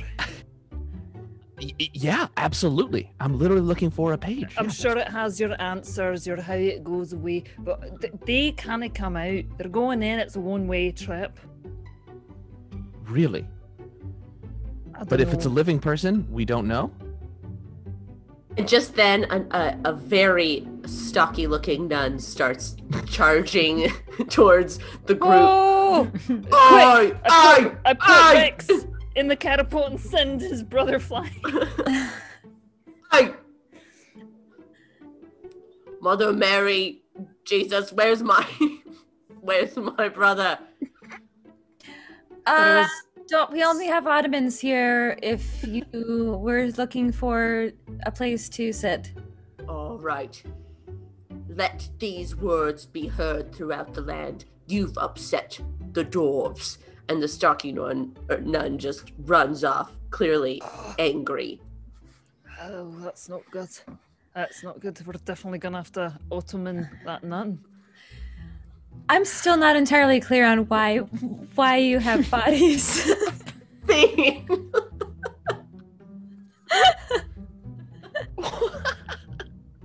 Okay, there was a lot of good person. Well, there was actually a lot of force. There was a lot of both. I see all good in chat. Yeah. There was a collapsible catapult. That has to be good. Yeah. That was hilarious. Yeah. That's amazing.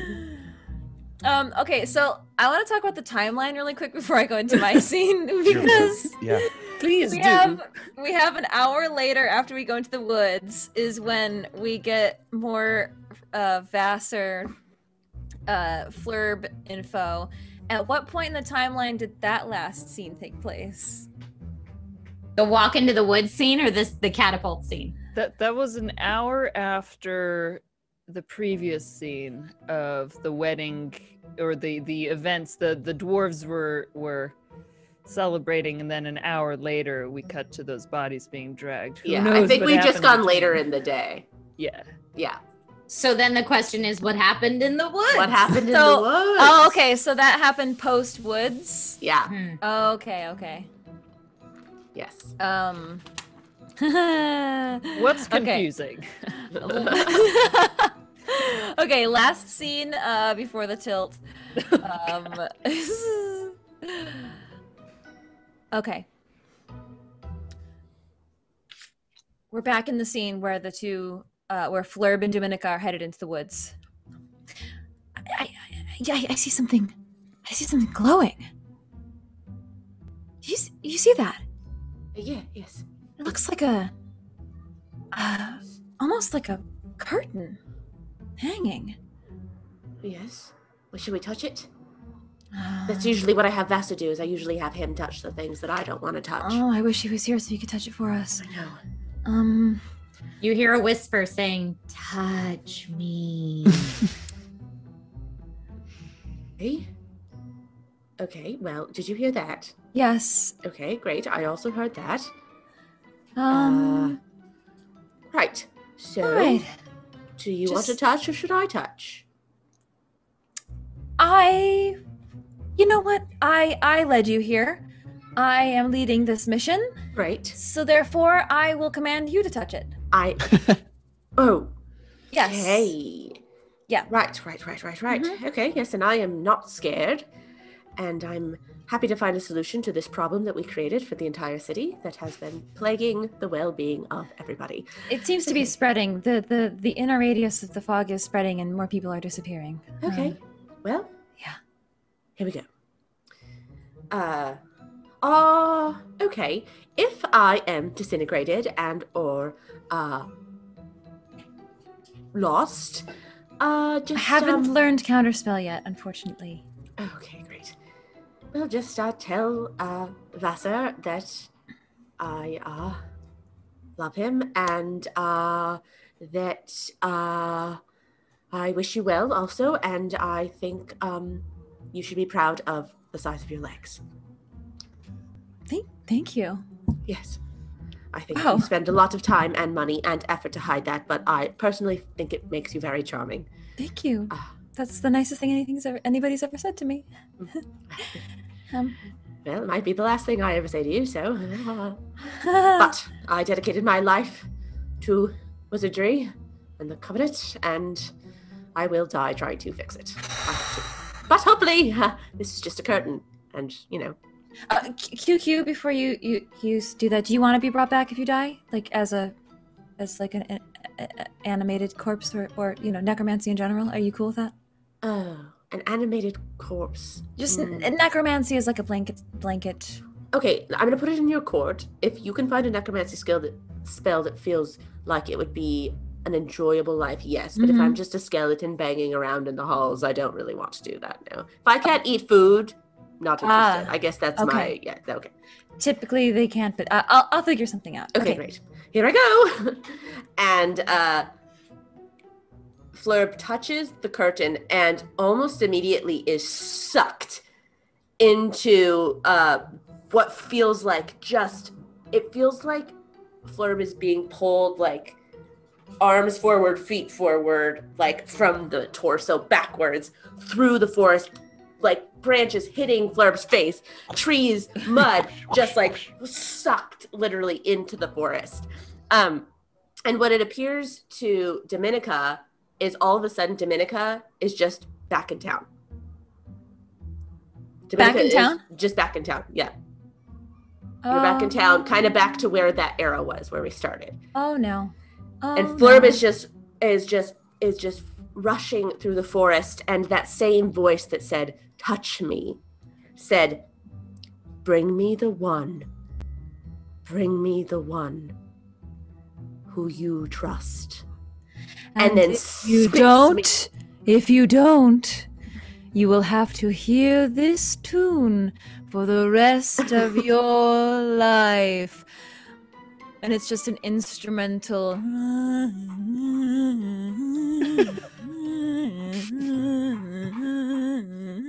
And briefly, Flurb sees this image of like a ghostly, pale, elf-like creature that has impossibly long legs but a ridiculously short torso.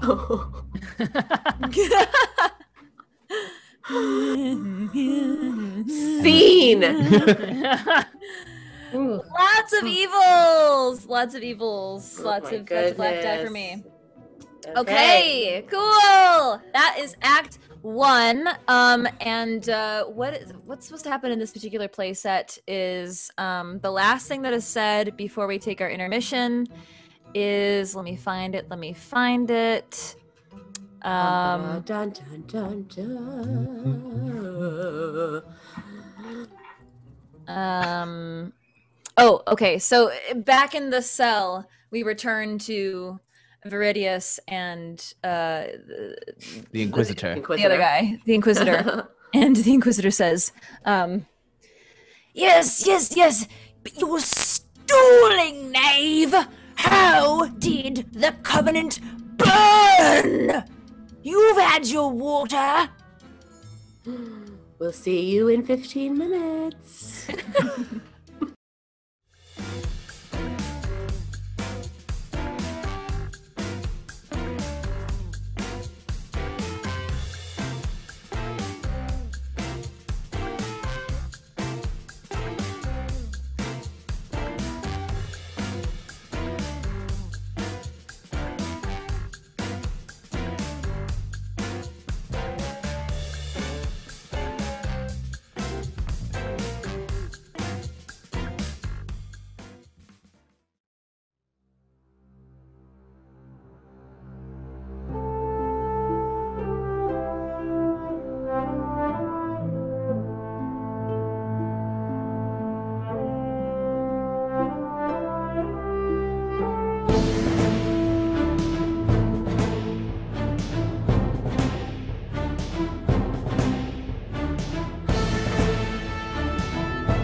Hi, everybody. We're back. We did it. We did intermission. We did it all by ourselves. Oh my goodness. Okay, so we are now going to do the tilt, which, Sean, I don't know if you have that pulled up or not, but there is another part of the Fiasco playset, which is the tilt in the aftermath table. And it's okay if you don't, because we can just pull it up on our own. But players, if you could pull up that. What you're going to do is you're going to take your white die and your black die pools, and you're going to roll them. So we each have 2 from the first part, right? Yeah. So that's where I screwed up, because some of us would potentially have more than others if we had been giving them away, but I guess not this time. So if you have 2 different ones like you do, then you're going to subtract the lower number from the higher number. Okay. It doesn't matter which one's dark and which one's light? No. Oh, no. So, you'll tell me if it's light or dark, the number that you have left. So if you have a black 6, you'll take away, it's in each side. It's in each side. I said that wrong. I'm losing all of my rules tonight. So that's where it screws up, huh? Because no one has more than 2. Yeah, roll both pools of black and white. And basically what happens is whoever has the highest number in black and white chooses the tilt. Got it. Okay, so you got a 2 black and a 6, or is that a 5? Yes, 6 white? I got 2 1s. If we So I'm not only gonna got white dice, do we only roll white? Yeah, so I only got Oh. black, so I got a 9 black. I have a 4 white and a 5 4 black. white. So I think Okay. Jess and Josephine are going to have the highest black and the highest white then. Okay. Because I got cool. a 2 black. And you got, Jake and Josephine got 4 white, right? I got 4 white, yeah. Oh, Um, but she has more white dice. Yeah, I just Right. got a 3 and a 1. okay. Yeah, so we'll do it like that. So, open up your tilt table, and what we do is, I think normally We're how this doing game... fast and loose rules tonight. Yeah. Yeah. Normally how this game is played, I think you have to roll for it, but we just choose in our game. So we will each choose a top category, and then we'll swap and choose each other's subcategory. Okay. Ooh. For each person? Or So this is an overarching Okay. event that happens in Act 2. I'm going to read them out loud for chat. So the overarching categories are mayhem, tragedy, innocence, guilt, and paranoia. Oh, and failure. I think I want to continue the trend of just rolling for it. Do it. The top category. Okay, 5. Paranoia. Ooh, works that well makes with mist. sense. And then what's your top category? Oh, for me? Oh, we have a different tilt table actually. Oh, yeah. It is different, right? I have also rolled, and I rolled a 6 in failure. Or am I supposed to do the subcategory? No, so that's Okay, your top so category. failure. So now you can pick a subcategory within paranoia, and I'll pick one within failure. Ah, I see. So, failure. Something precious is on fire. That's a given, so we can't pick that. Are you looking at the same one as us? Am I? The tilt in the aftermath table? Oh, there a different one? there is a Right? specific one for this. Yeah, for this. Oh, where is that? in Starts on the- page in- 14. Yeah. Page This 14. one's really. Oh. Yeah. Okay, sorry, I did not. No, I didn't know that. picked the most complicated fiasco. Usually Okay. these are all like uniform, and this one has all these special things. So Okay, so is it still paranoia and failure? yeah, paranoia, It is. failure. Oh, Yep. Cool. Okay, so That's why we thought you were on the same one. Okay, for paranoia, I'm going to choose betrayal by a friend most trusted. Oh, we know who that is.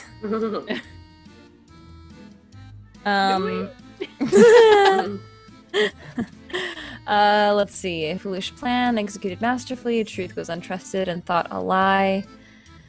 A mere ember ignites something terrible.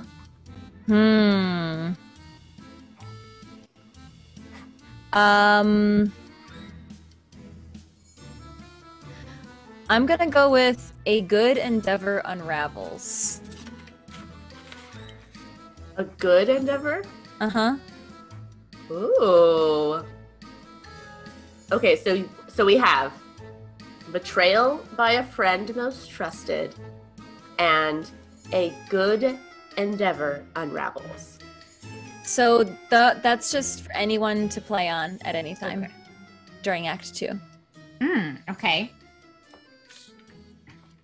Okay, so Act 2 begins, and we fly back into the story, unless we want to play out a little bit more of that Viridius and Inquisitor, but I don't think we need I it. think there's just gonna be more about sparkling water. Yeah, and it's gonna be a lot more water chat.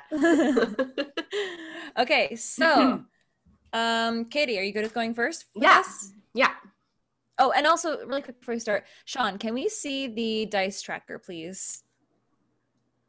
Because this will show us how many dice we have left. Okay, so 6 of our scenes will go well for the characters, and 4 of the scenes will go poorly. Oh, no. At a certain point, when these dice start to dwindle, we will see if we're forced to end these scenes one way or the other. But right now, it's pretty even. We had a poor first half.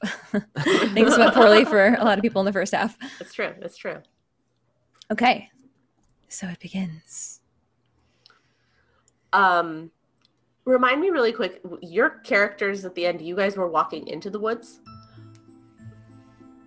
Ooh, When you say Sorry, the catapult scene.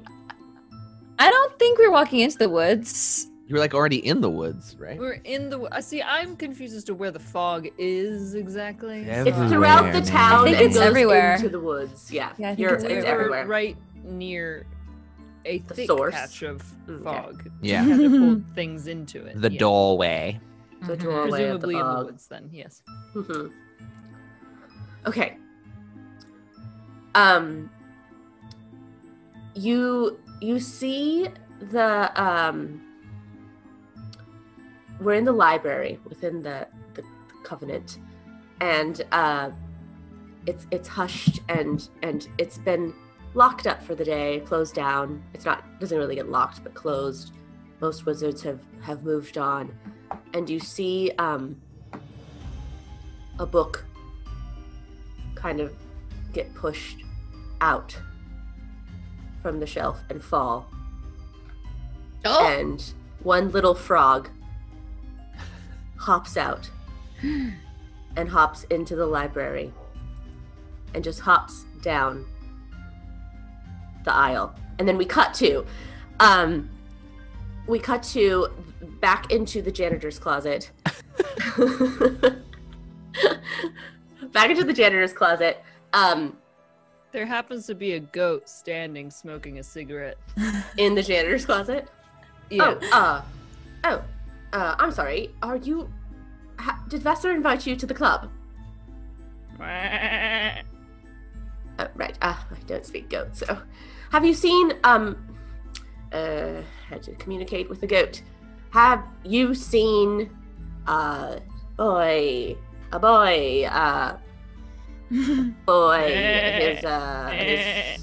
which way? Snuffs out his cigarette, annoyed under his hoof. And starts leading Follow you. out, Okay, well, speak that much, goat. out the goat. Out the goat. Out the goat. Out the goat door. Out the goat. Every door is a goat door. A human form is peeled and walks out and leads you somewhere else. Okay. They walk out into the alleyway where the magic had been happening, and Flurb. I can't even say Flurb. Flurb spots Vassar from behind the tree talking to someone, and then she comes around to reveal the scene where Vassar is talking to this whole catapult situation where the catapults are happening, and it's kind of at the end of the scene.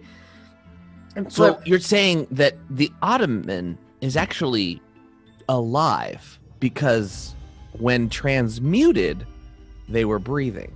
Therefore, when being catapulted in, it's a living Ottoman? Faster. What? Oh, yeah. Oh, hi. Yeah. Oh, good. Yeah. Hi. Oh, yeah. Excuse me. And then Vassar kind of walks behind the tree, and then walks on the other side of the tree, and then runs over too. Wait, this is from the woods? This is in the midst of the woods. The woods are right just down Yeah, the I alley. feel like it was like Just down the close alley. To, Yes, close yes. To, yeah. Everything's in very close proximity to each other. No one's actually gone farther than like a half a mile. So things are happening. In fact, and You found out. Vassar kind of points, and actually you see like a squat nun running through the forest in the background. Listen, I think I found a doorway, for lack of a better term, and they're launching Ottomans into it. And by Ottomans, I mean people. Okay. and perhaps you're going to get launched into it. Well, I'm terrified to go do so, but man, I kind of want to know what happened to the goats. So, yeah. So we should launch you in. Well, Excellent. but I would like to be an Ottoman first, because it sounds like that's the safest way to get through there. Okay, so we transmute you into an Ottoman, and then we launch you into the mist. Yeah, but I've never been an Ottoman before, right? I don't know what to do. Oh, Fleur, you'll be fine. I don't know. You Should love I be having- something? Should I be something fancy, like a love seat or a chaise or something? Oh, yes, a small chaise, Okay. a love seat, a stool with a oh, tassel situation. Very crucially, I just remembered. That wizard over there, the one with the accent, she's got the What is- page I'm looking for. Unfolding a piece of paper and looking at the goat that has come up to them. Oh, uh-oh. Hold on. I gotta stop this. Vassar runs over and like grabs the goat's muzzle. It's like before he scene. can bite it down. Great. I got evil. I didn't even vote. I see evil in chat. Yeah. I Oh. think that did go poorly for your character. Okay. All right, Jake, your turn. Oh no. I know the second round goes faster, so Yeah. it's wild. It gets wild. Great.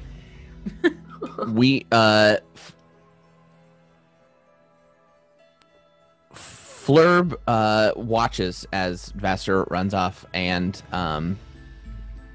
she kind of like backs up between the trees, not sure exactly like what exactly to do, knowing that the doorway is now opened and perhaps the spell that they've cast is getting out of control.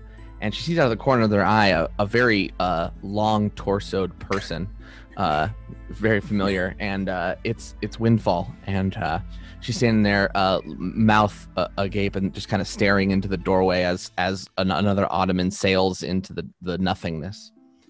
And they actually make eye contact with each other. Let's see what that eye contact looks like.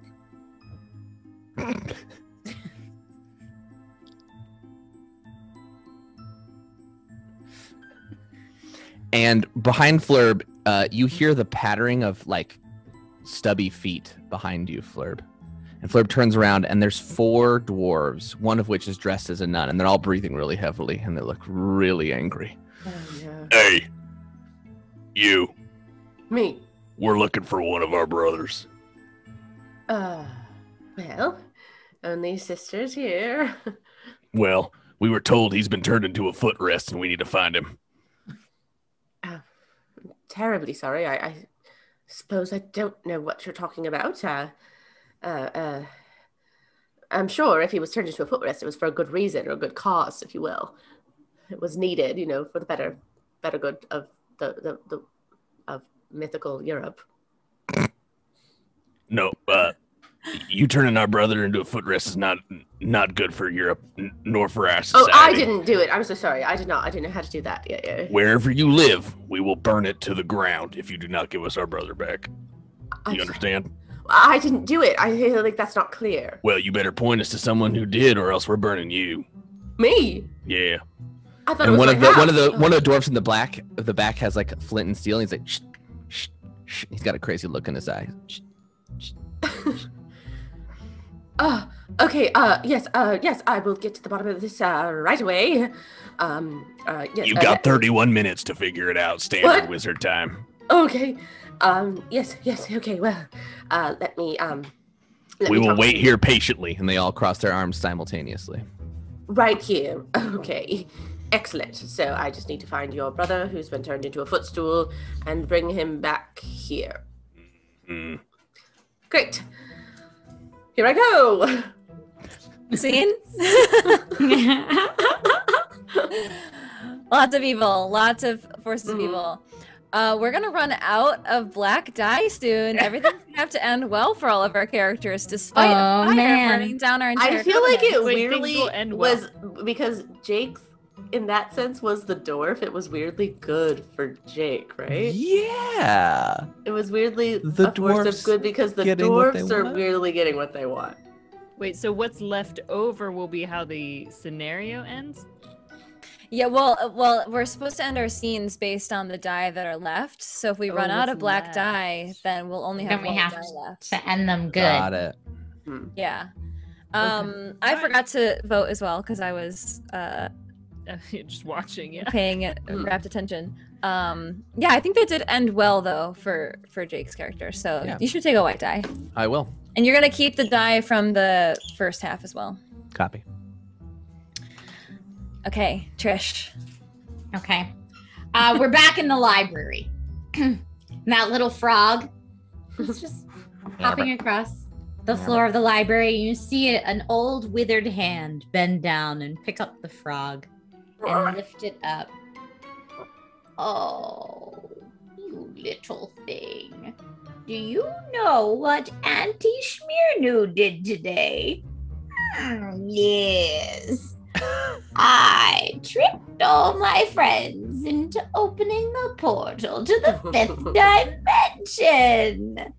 I cannot wait to see which one of them is silly enough to go in there and hopefully come back and report to me what treasures lie beyond. Now, of course, if the fifth dimension, I don't know, happens to be a hell dimension, then maybe we'll all die, but it will be all in the name of science, eh? Toad just looks at her. Says, Ribbit. Yes, I think it's a good day as well, my friend. I should take you outside. You don't belong in here. And she hunches over and kind of waddles to the outside. And as she's setting Mr. Toad on the ground, she sees feet approach. Very small feet Ooh. with a very large torso. Oh, what are you doing here at the library? Have you come for information? Can a poor, wizened old woman help you? Yes. Excuse me. There's something. There's a matter of great urgency. I'm looking for books on potentially information on undoing pacts with beings, warlock pacts. If that's something that we carry at this library. Blood pacts and undoing blood pacts. Yes. And then suddenly Schmirnu's face changes to the younger version of herself.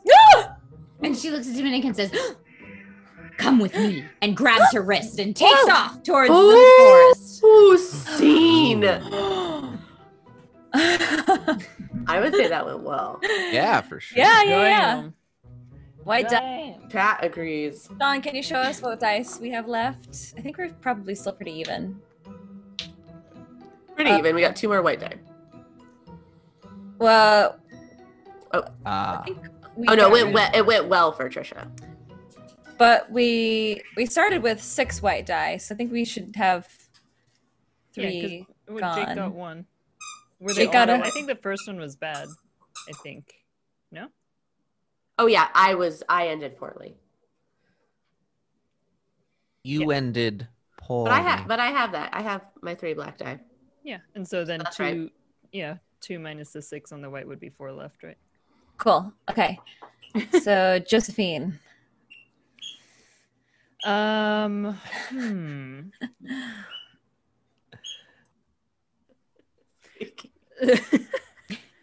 So Cecilia is speaking to Vassar, who has just run over, trying to stop her from about to just rip the corner of the page to feed the goat. Be careful.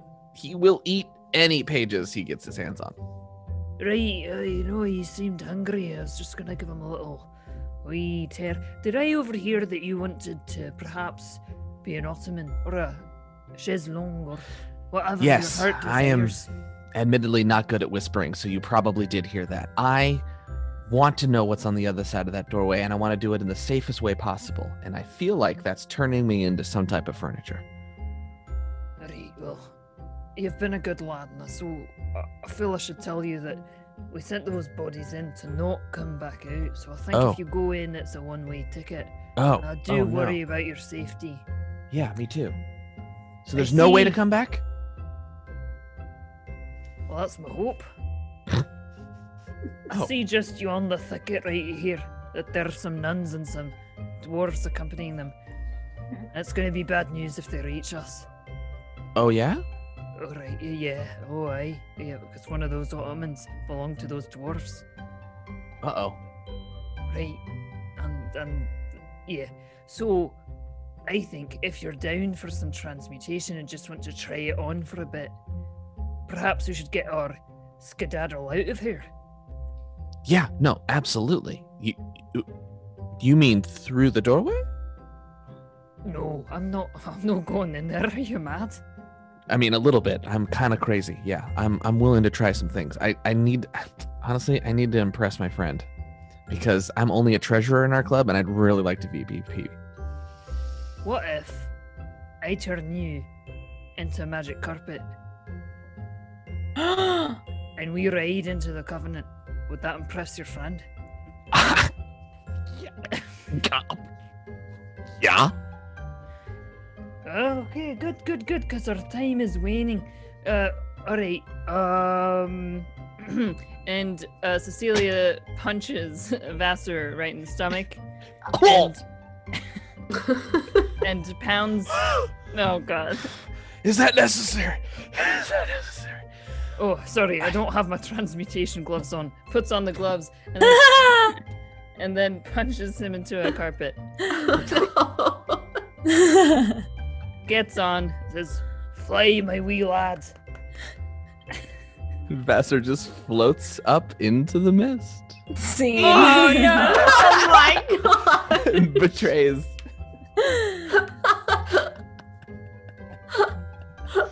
Oh my gosh! All right, next we fade up. Wait, so that was good. I put my thumbs up. Yeah, Okay. that's so funny. It will be good. It will be good somehow. Gamer shares putting some goods up. STS put some Force of Evil up. Got a thumbs up from Okay, Am. so that's a white Am's die. Realistic. Yes. Okay. Somehow. We fade up and we see the sky above the Covenant. It's black with faint mist rolling past, a few stars in the distance. Then all of a sudden, red explosions streak across the sky. And it's not a celebration, it's foreboding. And we hear a ringing in our ears.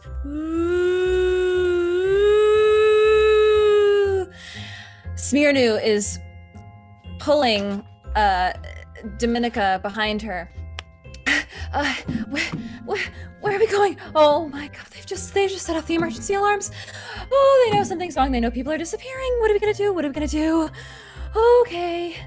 Oh, we are going to do so many things. We are going to finally find out what's in the 5th dimension. I would love some more information on this 5th dimension thing because if it's something to do with the mist, I don't think it's what you think it is. No? No. No, I assumed that the mist came to us from the 5th dimension, which is obviously a source of great power and treasure, no? It technically it came from a different dimension, but the thing is, my friend Flurb and I, we were dueling and experimenting as young girls do with one another on weekends, and I'm a bad person. I'm a bad person. I didn't You sent tell her to the 5th dimension. I didn't tell her that I actually have made a pact with a certain being, and the mist was set off because of me and not because of us, and I don't know how to get rid of it. But now she's been portaled off to somewhere, and I don't know exactly where. And I think maybe the Ottomans might be a tribute to the being. This is excellent news, my friend. Yeah. Look at all of the information you're finding out. So much magic. I see that the alerts are going off all around us, so something must be going terribly wrong, but I bet it's not your fault. They don't typically allow people who have made pacts with infernal beings at this school. This particular school, the admissions very specifically asked me that question when I applied. I don't know that they allow students who make pact with infernal beings at very many schools, if we'll be honest, from what I know from my experience. So now you wish to break this pact, and you think somehow you will come out on top? I don't know if I will come out on top, but I would like it if people could stop disappearing and I could continue to go to school. Well, how many people do you need to make disappear to continue to go to school? I think is a better question. Reappear, if that's something that you could have maybe a book on. Honestly, where are we going right now? Luckily I'm not wearing my high heels right now. Otherwise, I would be having a very difficult time. No, and I'm not wearing my old lady suit anymore either, so we are A-okay. Here we go, my friend. Although I do imagine it's very hard for you to run like that. Let's move. We are going to the source of what I assume to be the source of the mist and the 5th dimension. I'm very into the 5th dimension. Cena. I forgot to vote, but I think that was good. Yeah, for sure. Yeah. But well, for my character? Yeah. Okay. White die. Okay. All right, this is the last round of the movie, and then we'll do a very brief aftermath, which is basically the epilogue, where you describe what happens to your character after the movie, but this is the last round. So if anything needs to happen, it should happen now, including the burning of the building. Yeah. And Right. a good endeavor unraveling. Yes. Yeah. Unraveling indeed. So Cecilia is standing by this catapult. Cecilia's riding the. Oh, did you get on the I carpet? understand how you could perhaps have Okay. misunderstood. Cecilia is Okay. standing all up. happening at once. Here's what's happening. Flurb is standing in the alleyway, alone. All right. Well, the dwarves are behind Flurb. 27 minutes remaining. Yes, it's just the funny thing is, it appears all of my friends have left. Are gone. I guess this is what I asked for, because I asked the one most trusted with me to, go to the center of the mist, check it out, and perhaps that's what they did, but no one really kept me in the loop on their plans, so I guess Flurb just waits. Flurb just waits, You know what I'm gonna do? I'm gonna do as an act of defiance is because you know what, you're not gonna win this. They're gonna come back and they're going to have the information that you need, and your brother. Okay? So we are gonna win because we're getting our brother. No, I'm confused. you're gonna We're win losing, and or we're I'm winning? gonna win. Okay. We're all gonna win. Everyone's gonna win, okay? Yeah. It's All right. It's a win-win. You know, you win, I win. And to show you how much I trust that this is going to go well, I'm going to walk into this building that you here say you're going to burn down. Yep. And I'm going to sit in the chapel and wait for my friends, whom I very much trust, to come back for me. Oh, Jesus. Okay? So if you need me, I'll be in there. Maybe give me a heads up if you're going to burn the building down. But we're not going to get to that because it's you're going to know. happen. You're No. I trust that this will go well for me because I have, I have always been the odd wizard out, but this is my time. And I think that Flurb is going to solve all the problems that Flurb has created, and Vassar will be back soon because Vassar's never betrayed me. Vassar's never betrayed me. We're very, very, very close. I vouched for him in a very important situation, when he was new here, and made him look quite good in front of the elders, so he won't betray me. And Flurb, the dwarves are all very confused looking at Flurb. Yeah, I'm not. She's speaking in the third person. Walks into nervously shaking this wizard tall, 5'7" body, trembling, walks into the church or the covenant and just sits in the closet. One of the dwarves kind of follows out like near her and puts some kindling down in one of the pews. And Oh my God! See? Yeah. So that went poorly. Objectively poorly. Take a black die. Okay. Oh man. All right.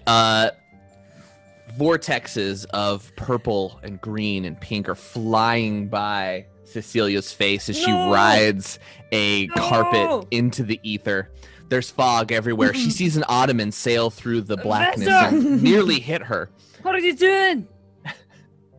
Vassar can't respond because he's a carpet. She starts forming lips at the top of the. I'm a monster. Speak. Help me. Oh shit! You're going the wrong. Oh, I forgot. I gave you eyes. Slapping the eyes together. We're going into the mist. You I see I made mistakes. And he starts trying to fly himself upwards, but with the eyes, which are they're pointed in different directions. Right. It's a rush job. Yeah. And they're kind of fluttering in the wind too because they're on the fabric of the carpet, so he's kind of teetering everywhere. Trying to save you, Vassar. What have you done? And they actually crash into a goat, and the goat goes flying into a tree that wasn't there. And Cecilia crashes onto what feels like a forest floor, yet she's still floating. And she looks around, and behind her is a tall, opulent figure with huge, long, glamorous legs and itty-bitty torso. And the being with like a background instrumental music, a tune that sounds familiar, speaks. Why have you come to my dimension? Shit. Is this a mirror dimension? Kind of. It's like an ironic mirror dimension. Well, you see, that was a bit of an accident. Where is Vesser anywhere to be seen? He's draped over a branch, and his eyes are just like. Just like dragging it like onto the ground.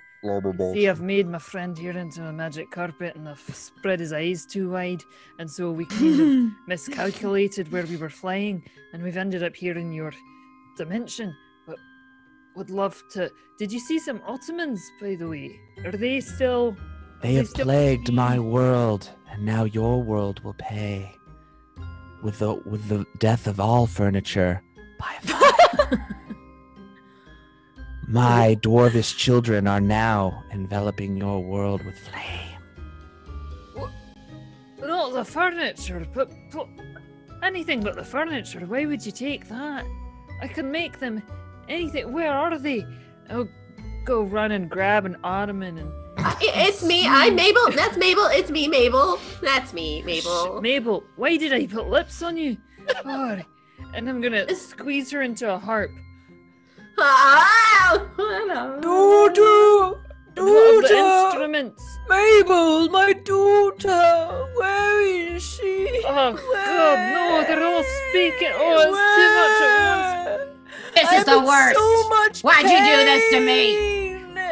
Where's my brother? Where are my fellow Reap the dwarves? consequences of your spell casting, wizard.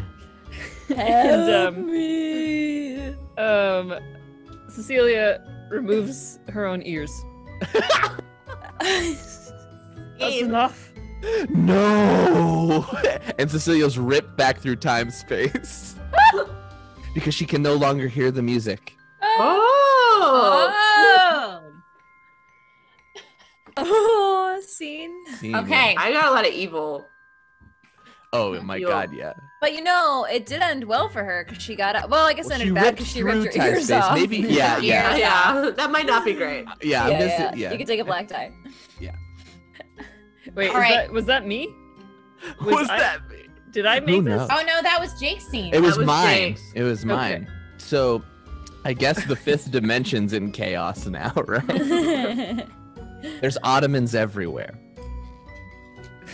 But I think Josephine's character escaped. I think Cecilia escaped, right? Yeah. Okay. It honestly take the ended black kind die. of poorly for both. Yeah. But I'll take the black die. That works. Okay. I just couldn't remember who started. No, that was chaos, yeah. All right. Shmirnu and Dominica pick up running again towards the forest, still running towards the entrance to the fifth dimension where the catapult that had formerly fired the Ottomans is still laying there in ruin. And just as they approach this scene, they see Cecilia's body thrown back out of the mist and land on the ground in front of them. Cecilia? Cecilia, my friend. Thank you for getting rid of Sir Gawain, and also, have you been inside the fifth dimension? Cecilia's reattaching her own no. ears to the side of her head, and they're just kind of sliding around. Oh What- shit! So he's what not happened getting to it back your- on. What happened to your ears? It's just, you know what? They'll stay here. It's fine. Okay, top of your head. It's a choice. Have you been to the fifth dimension? Does everyone have ears on the top of their head in the fifth dimension? It's a horrible place. The furniture speaks. The music is going, and there's a dimensional being. So you met Wananika Dindfall. Winanika, right? Aye, she did mention that was her name. I did meet her. Yes. There was a lot of chaos. Know her?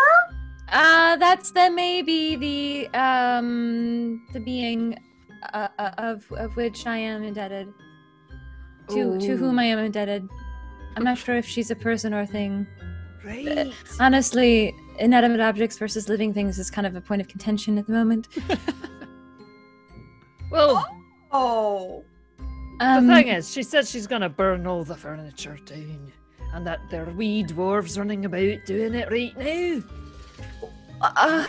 All because I thought maybe that the Ottomans would be a nice tribute. But you said all because I what? Because Go on. I may or may not have tried to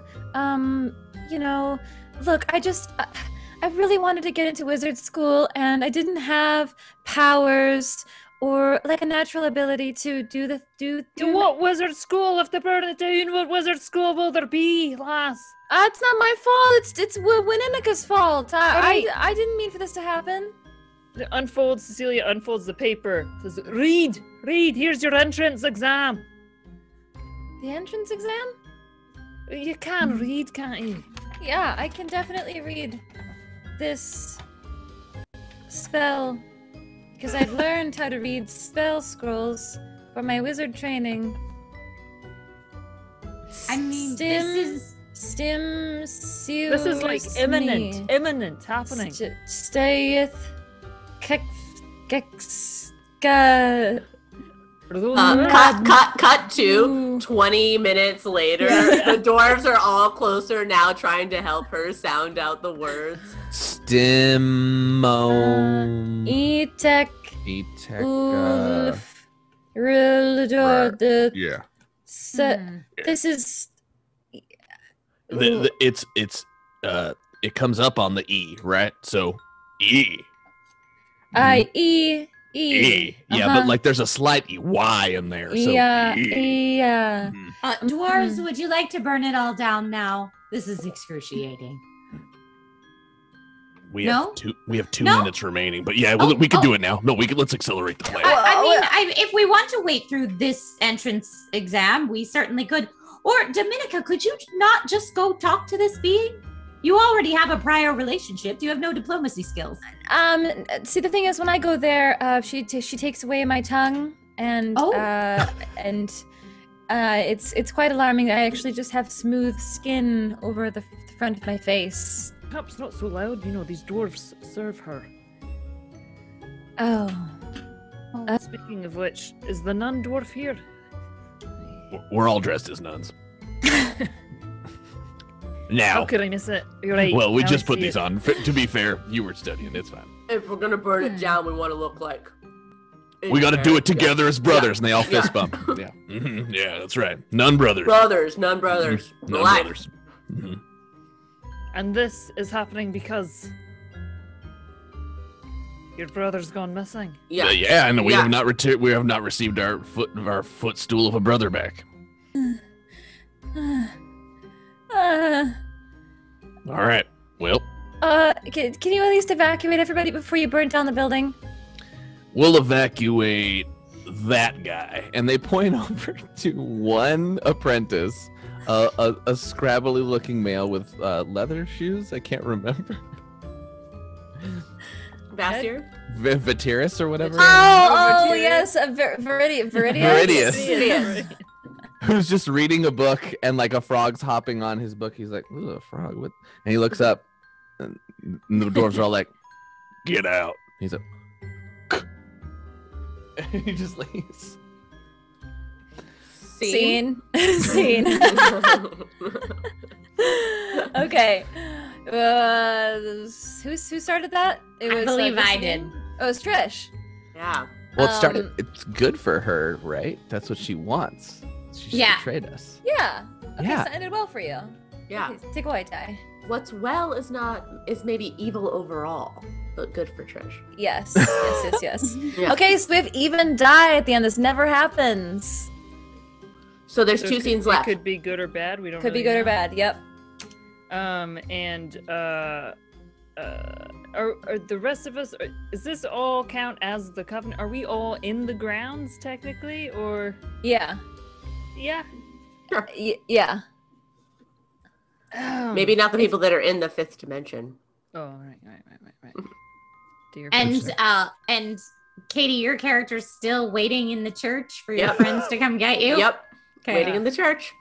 You hear there's a clip clop against the stone floors of the church as our friend the goat arrives once more.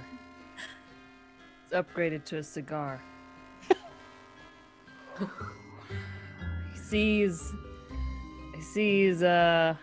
Flurb sitting on a pew, takes a look at all the kindling, and sits, like, straddles in one of the pews and sits down and says, "Well, how'd you end up here, honey?" Well, I guess it's a pretty classic story of friendship, or how my friendships usually go. I had this really good friend, who we accidentally cast a spell together, and it was like this terrible thing that happened, but it was kind of a fun, like, bond we shared, that we had this awful thing that we didn't want to tell anyone, Yeah. I'm telling you too much. Sorry, what's your name? Yeah. Oh, you can call me Lucifer. Oh. Hi, Lucifer. Nice to meet you. Flurb. Look, the thing is, Flub. Yeah, I know. I've been watching this whole thing. And this place is about to burn down. What are you doing sitting here? In the background, there are dwarves just dropping kindling around the borders of the room. I guess it's just that all of the people that I trusted, left, and they got to go into the dimension, and even even the fifth dimension turned me away. It told me to bring back the person that I trusted the most. It didn't even want me, it wanted my friends. No, she's a pain in the butt. Never wants to grant, just on the whims of her mind, whether she grants someone into the fifth dimension or not. I understand. It's a mess. Look, your death's inevitable. You stay here, you're gonna die. Okay. You make a deal with me? This place burns. And you and I take you to the fifth dimension. But you owe me. You owe me. Oh, well, for at least the next 100 years. Oh. I'll even take some of your friends with you. Really? You gotta pick. Only 2. Oh, okay. Well, One of the dwarfs goes, "That's the goat's rules."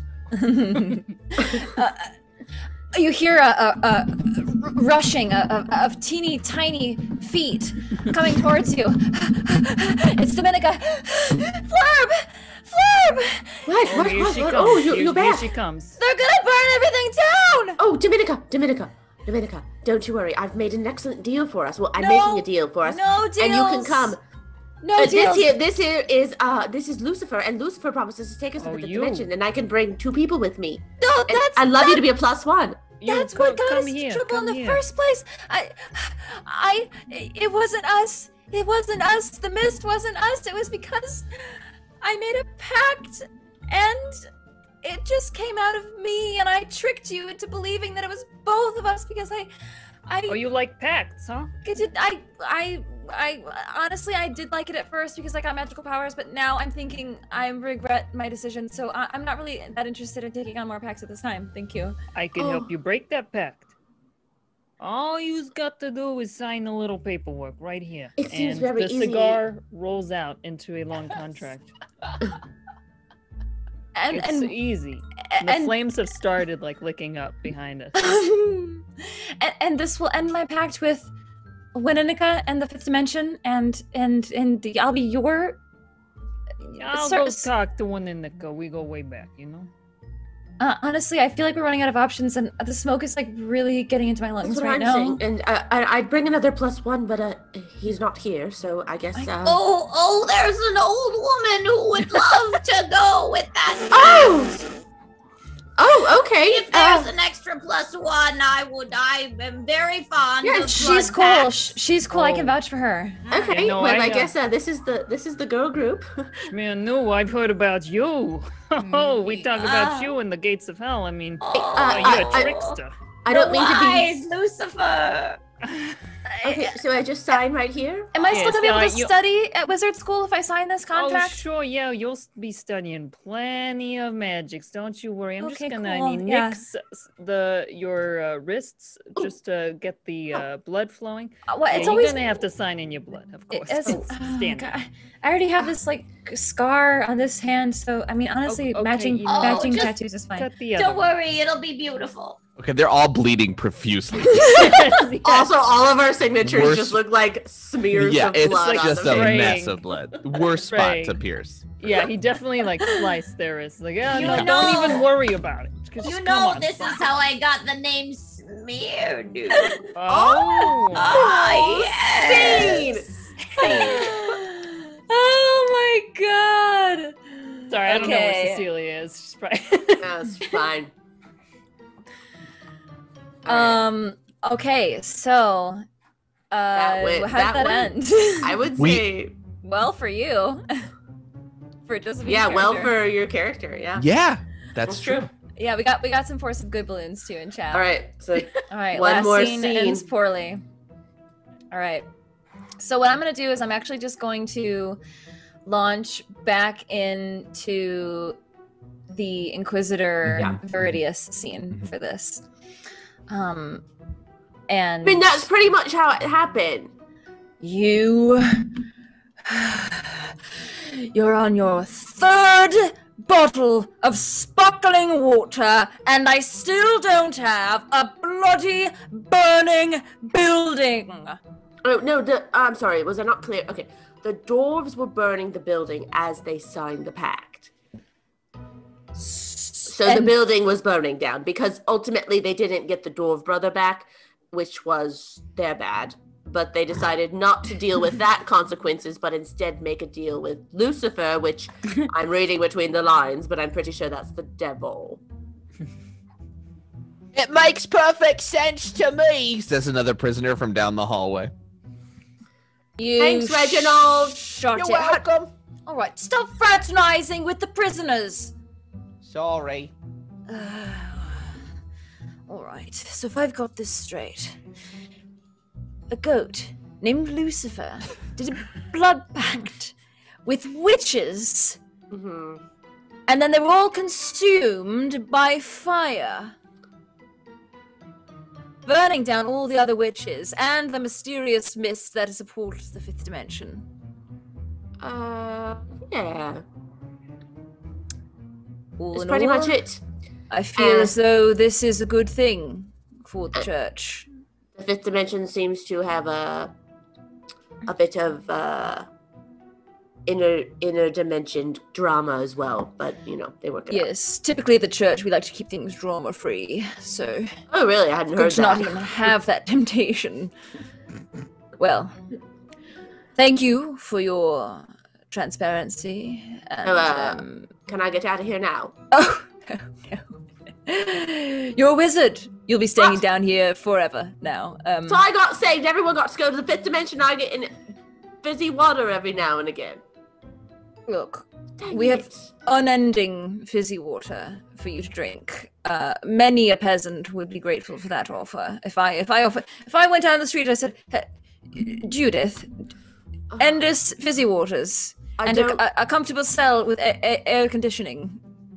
You would say yes. She would most certainly say yes. All right, fine. It's a good deal. It doesn't feel like a good deal, but Now it feels like and a good again, deal. we get to the prisoners. You can have chat through the wall. You can hear this. We've heard that you could hear the screaming through the walls and the moaning and the cries for help. General torture sounds. But occasionally we do get a good one. You get used to it after a while. All right, so I guess I just gave you all the information, and I stay here. Yes. The Inquisitor smiles and backs out of the cell backs out of the corridor, and the little square closes. And as the Inquisitor walks up the stairs, he nods at the guards. What does the Inquisitor say on their way out?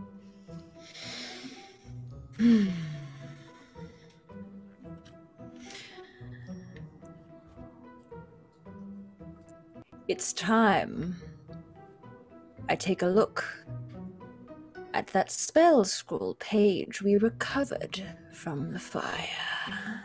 And the two guards, who are just short enough to look like dwarves, nod in agreement.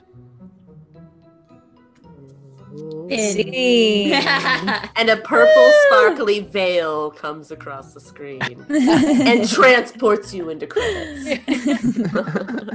Well, yay, we did it! Okay, let's do really quickly the aftermath, which is the epilogue of the movie. So what you're going to do, same thing with your dice. You're going to roll each side of the colors and then subtract the lower number from the higher number. And that is what will become of your character. So you can just briefly describe what happens. Is there an aftermath for this particular playset? No, it does not look like it. So if you have, 3 white die and 3... That's only if they're different colors. Yeah, you subtract the white, the higher number from the lower. If you have one color, do you add them together or no? Oh, yeah. You'll just add them if you only have one color. Okay, and this is all of them from the beginning? Yes. Oh. So I have 7 black and 1 white. So I have 6 black. That's how that math shakes You have out. 6 dice? No. Oh, I no. rolled a 7, yeah. We should have 4 dice at this point, right? Because we've gotten 1 each. Yeah. Oh, yeah, I should roll 1 more black then. Shoot. 17 black. Wait. I got Whoa, 9 what? white. Black. How'd you Oh, how'd you dang. 6 good. I rolled. Wow. Okay. Yeah, I only got 9 white, yeah. So I think we do have the aftermath table and that's just the regular PDF. So go ahead and pull that up. It's on the second page of the Tilton Aftermath PDF. Yes. All right, so let's start with well, I'll go first. What did I get? I got an 8 black. So nothing to write home about. Back to where you started. Maybe sore and broke like yesterday and tomorrow. You probably learned something though, like how to do it right next time. Next time. ... So I feel like that makes sense with what happened with Dominica.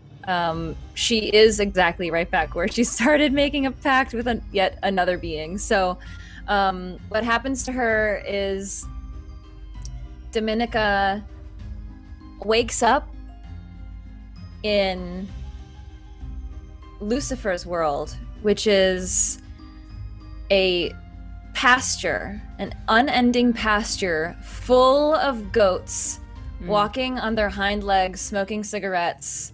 Yeah. And Lucifer walks up to her and says, "Hey, so you want to study some magic?" And that's it. Nice. So we'll go around to Katie. Okay, I got 17, which is so high. So really great. It's awesome, insanely great. You will emerge not only unscathed. I will emerge. I'm not going to read the rest of this. Okay, so it's really, really great for Flurb. Flurb. I can't remember my own name to say my. I keep remember Flurb. So Flurb, they headed to the 5th dimension for this to escape the fire. Flurb's nervous, but gets there and realizes that Flurb actually gets along great with all of the people in the 5th dimension. There's a lot of lying and secrets but no one holds it against anybody. People make mistakes and they just get over it. And Flurb's general anxiety that was just always running so high fades away as they realize that they can say whatever they want here and there's no consequences. And even if there are, who cares? Beautiful. Nice. Okay, what happens to Vassar? White 4, so I believe that is a bitter ending. Oh. Generally, the lower you roll, the Oh, worse off your character That is. first sentence is like so spot on too. Of bitter? Yeah. Yeah, you know what it's like to be utterly crushed, casually brought low, forced to eat your own words, stand mute, powerless before your enemies. So Vassar is a carpet on a forest floor now. And every once in a while, boots step on him, and his lips are still active. So they're like, ugh!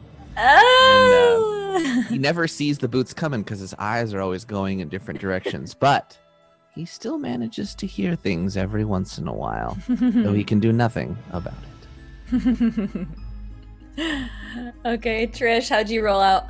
Smirnu is white 9, so nothing to crow about. Not better, but not way worse either. So Smirnu is so excited to sign the blood pact with Lucifer and goes into Lucifer's domain, which Smirnu is not sure whether or not this is the 5th dimension she sought after for so long. But she ends up in grand service to Lucifer as the librarian of hell. Yeah. So she did not assume the position of authority she was hoping for, but she's in a new place, which is not too shabby. It's hell. Okay. I got the same result. Should I reroll one of them because it was the same as Trisha? And I feel like it'd be fun to have something different. Right? Well, your character outcome's would end up different. somewhere Yeah, else. That's true. Okay, so it's the same white 9, nothing to crow about. Not better, but not way worse either. I assume I'm speaking for Cecilia. And so while Cecilia has lost her entire school and all of her friends around her, she miraculously was standing that whole time just in the we said it was part of the grounds, and You can make up whatever you want. Yeah. The woods can be part of the grounds. Yeah, well, as the flames were coming towards her, she realized she could just transmute herself. Ooh. And in the heat of the moment, didn't have her best and brightest idea at the time, and so she has just changed herself into a beautiful marble statue Oh. that still lives in those woods, but is unfortunately frozen there. Yeah. Ever watching until someone changes her back. Oh, that's great. Yes. All right. Is that That's everyone? everyone. Ah! Yeah. Everyone. And that's the end. Oh What my a- goodness. What a wild movie. That was was our a wild one. fiasco. I'd watch it. I That definitely was That was our a watch fiasco. fiasco. That was That's a insane. Nicolas Cage movie. He's the goat. And the frog. He's all the Yeah, animals, yeah, weirdly. Yeah. Okay, thank you everyone so much for guests and audience included for rolling with the punches of our change of programming tonight. We had so much fun doing this, and we really appreciate everybody jumping on for fun new adventures.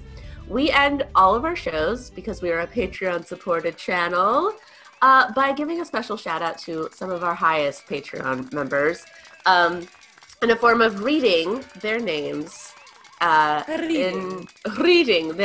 in specific ways.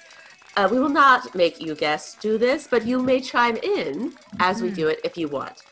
Jessica, would you like to do the force of good and I'll do force of evil, since you had a Oh yeah. good outcome and I had an evil outcome? Yeah. Feels apropos.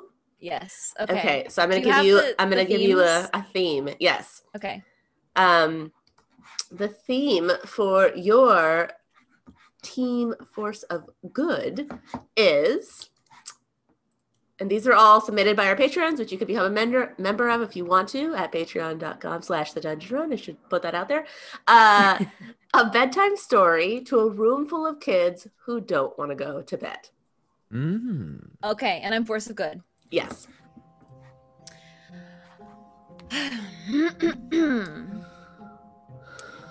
There once was an Armando 89. This creature had a turtle-like shell back. I don't wanna. Honey, it's shush time for the story, okay? And 89 legs. And then Wow. shush voices. Okay. They meet up with their friend Hadrian X, which is a beautiful tropical Hadrian. bird. My friend's name is Jerry. Don't you eat the bird? We don't eat this bird. This bird is a tropical bird. Maybe some people in other parts of the world eat this bird, but I'm hungry. Okay. It's We have nap chicken time. So- fingers? Okay, shh. Wilbur Jr., stop. Wilbro Jr. 1, 2. I'll stop. He's an adult now. Armando and Hadrian head into the beautiful glen of Fenderel, where Hi, our Mukau. yes, we've don't spoil the story, Oh. Tracy. I gotta go. There is an IR moo cow there, and it is part of the gold family of moo cows, because they don't have milk. They have golden liquid coming from them. She said golden liquid. I was gonna ask if you can eat it, but it sounds like pee. Yeah, don't. Okay, kids. This story is I'm not getting tired from it. all right. Yeah. Just Jules.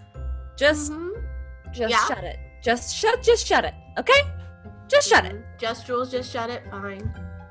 And then you hear a meow, meow, and there are little tiny kitty scritches in the sand where a kitty has walked by. Where's the kitty from cat? It's taking a nap because it is so tired. And then what do we see? A trap door to the dungeon run. Yay!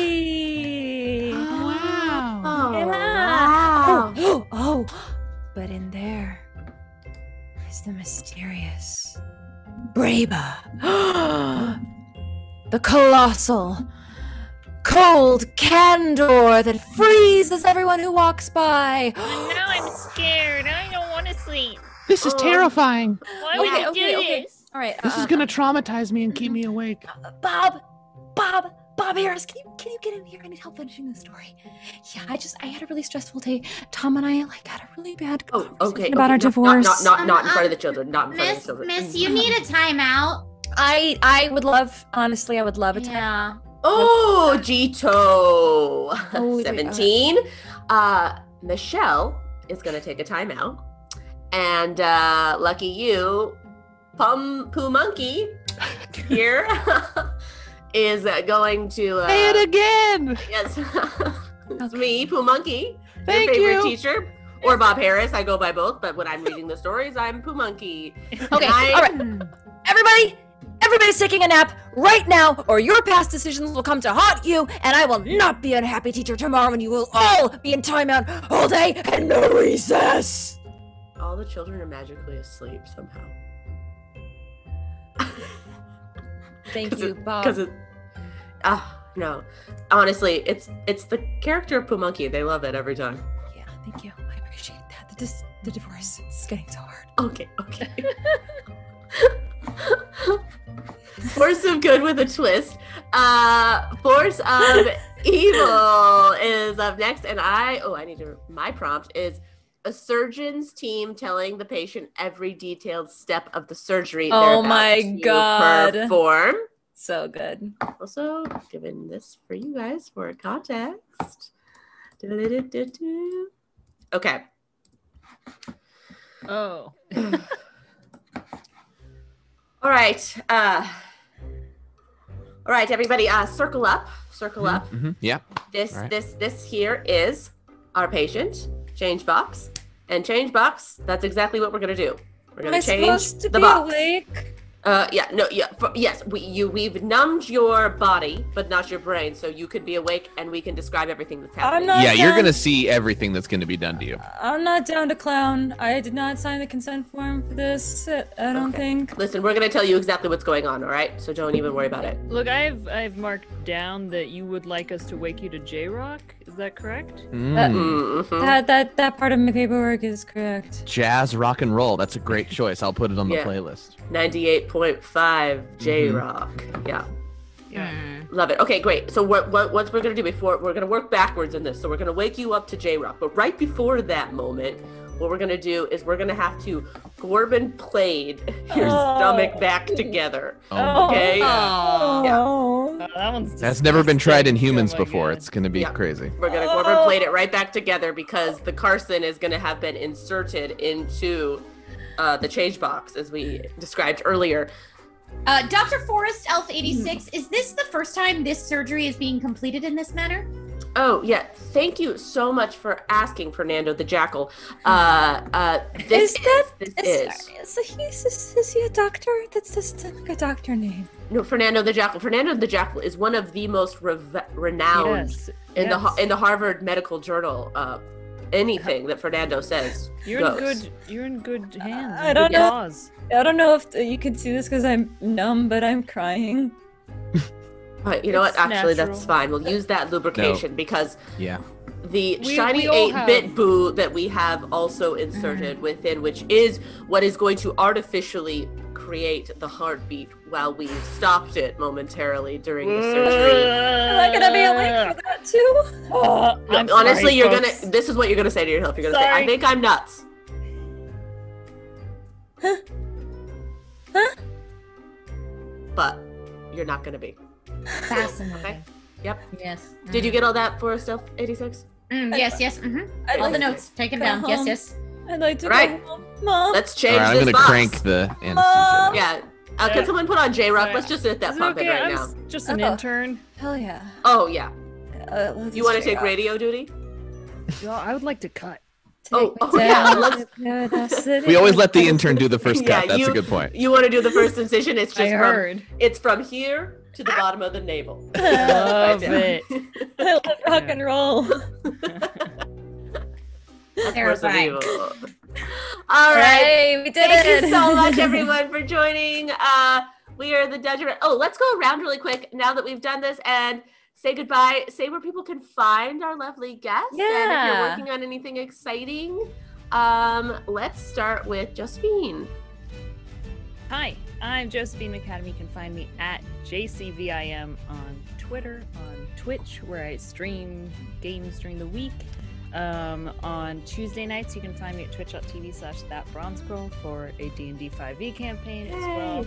DM'd by Jasmine Villar with myself, Xander Genre, Gabe James Gaines, and Lord Balvin as players. Great It's group. very wholesome. It's like 3 dads and a 13-year-old tiefling. Amazing. It's the most wholesome thing I've ever been in. And if you're into movies, I've got 2 horror films out on Shudder. They're both horror anthologies that you can watch. One is called Scare Package, and the other one is called The Mortuary Collection. So if you're into that, check it out. Yay! Right on. Yay, Awesome. Josephine! Trisha. We should also, Josephine, you should also shout out LA by Night. Oh my god, why do I keep forgetting it on everything? Because you know what? I have to keep it secret for so long, and now we're allowed to talk You're about allowed to talk about it. it. LA by Night Season 5 comes back in September. Nice. Wow, season 5. Yeah, I know. That's amazing. Yes. Amazing. Yes, if you're a Vampire the Masquerade fan, definitely check it out. It's a good time, and Josephine's amazing in it. Yeah, I play Eva on there because apparently I don't look anything like a character, and that's confusing. So that's who I play. Love it. Love it. Thank you guys so much for having me. My name is Trisha, and I'm a Dungeon Run fam from way back, from the Dungeon OG. Rundown. Yeah, back in the in studio days. Oh. Way back when we were all youngins.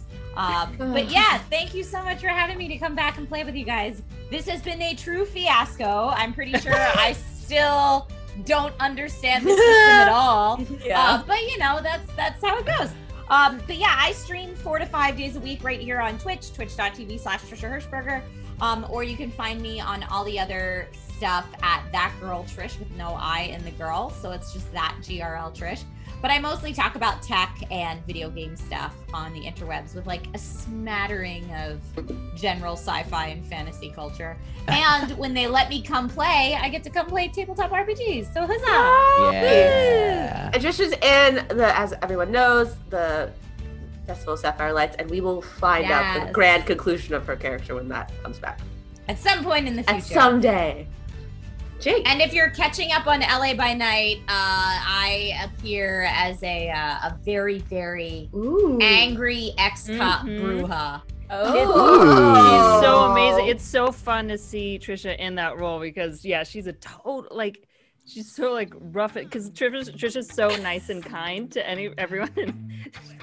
And I get to play a witch with a capital B. Wow. There we go. It's like, how do I I can't fun. wait to see that. It's very fun. Great sales pitch for that. I love it. Thank you all for having me. I'm Jake Michaels. You can find me at the Jake Michaels, and you can see a lot of my work on Good Time Society. We have a YouTube channel and a Twitch. We do a lot of board game play and role-playing games. In fact, I think everybody in this channel has been on that channel, as a matter of fact. You can see Yeah. Katie and Jess and Trisha and Josephine on the Calyx, which is our Call of Cthulhu role-playing show.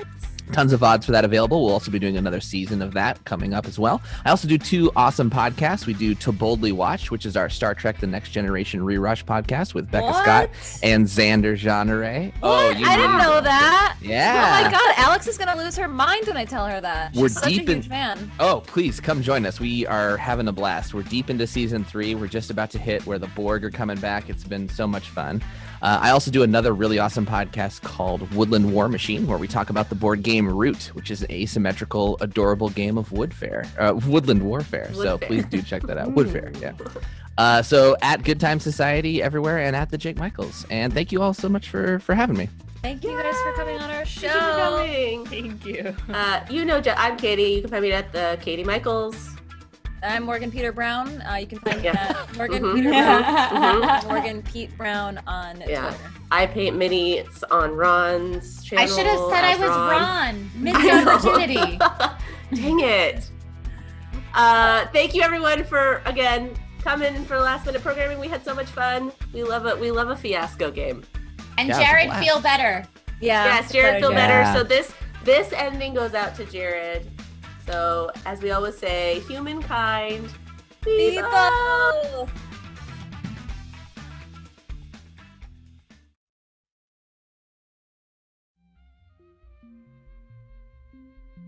It started. It started. It started. Started. Started. As a simple dungeon run.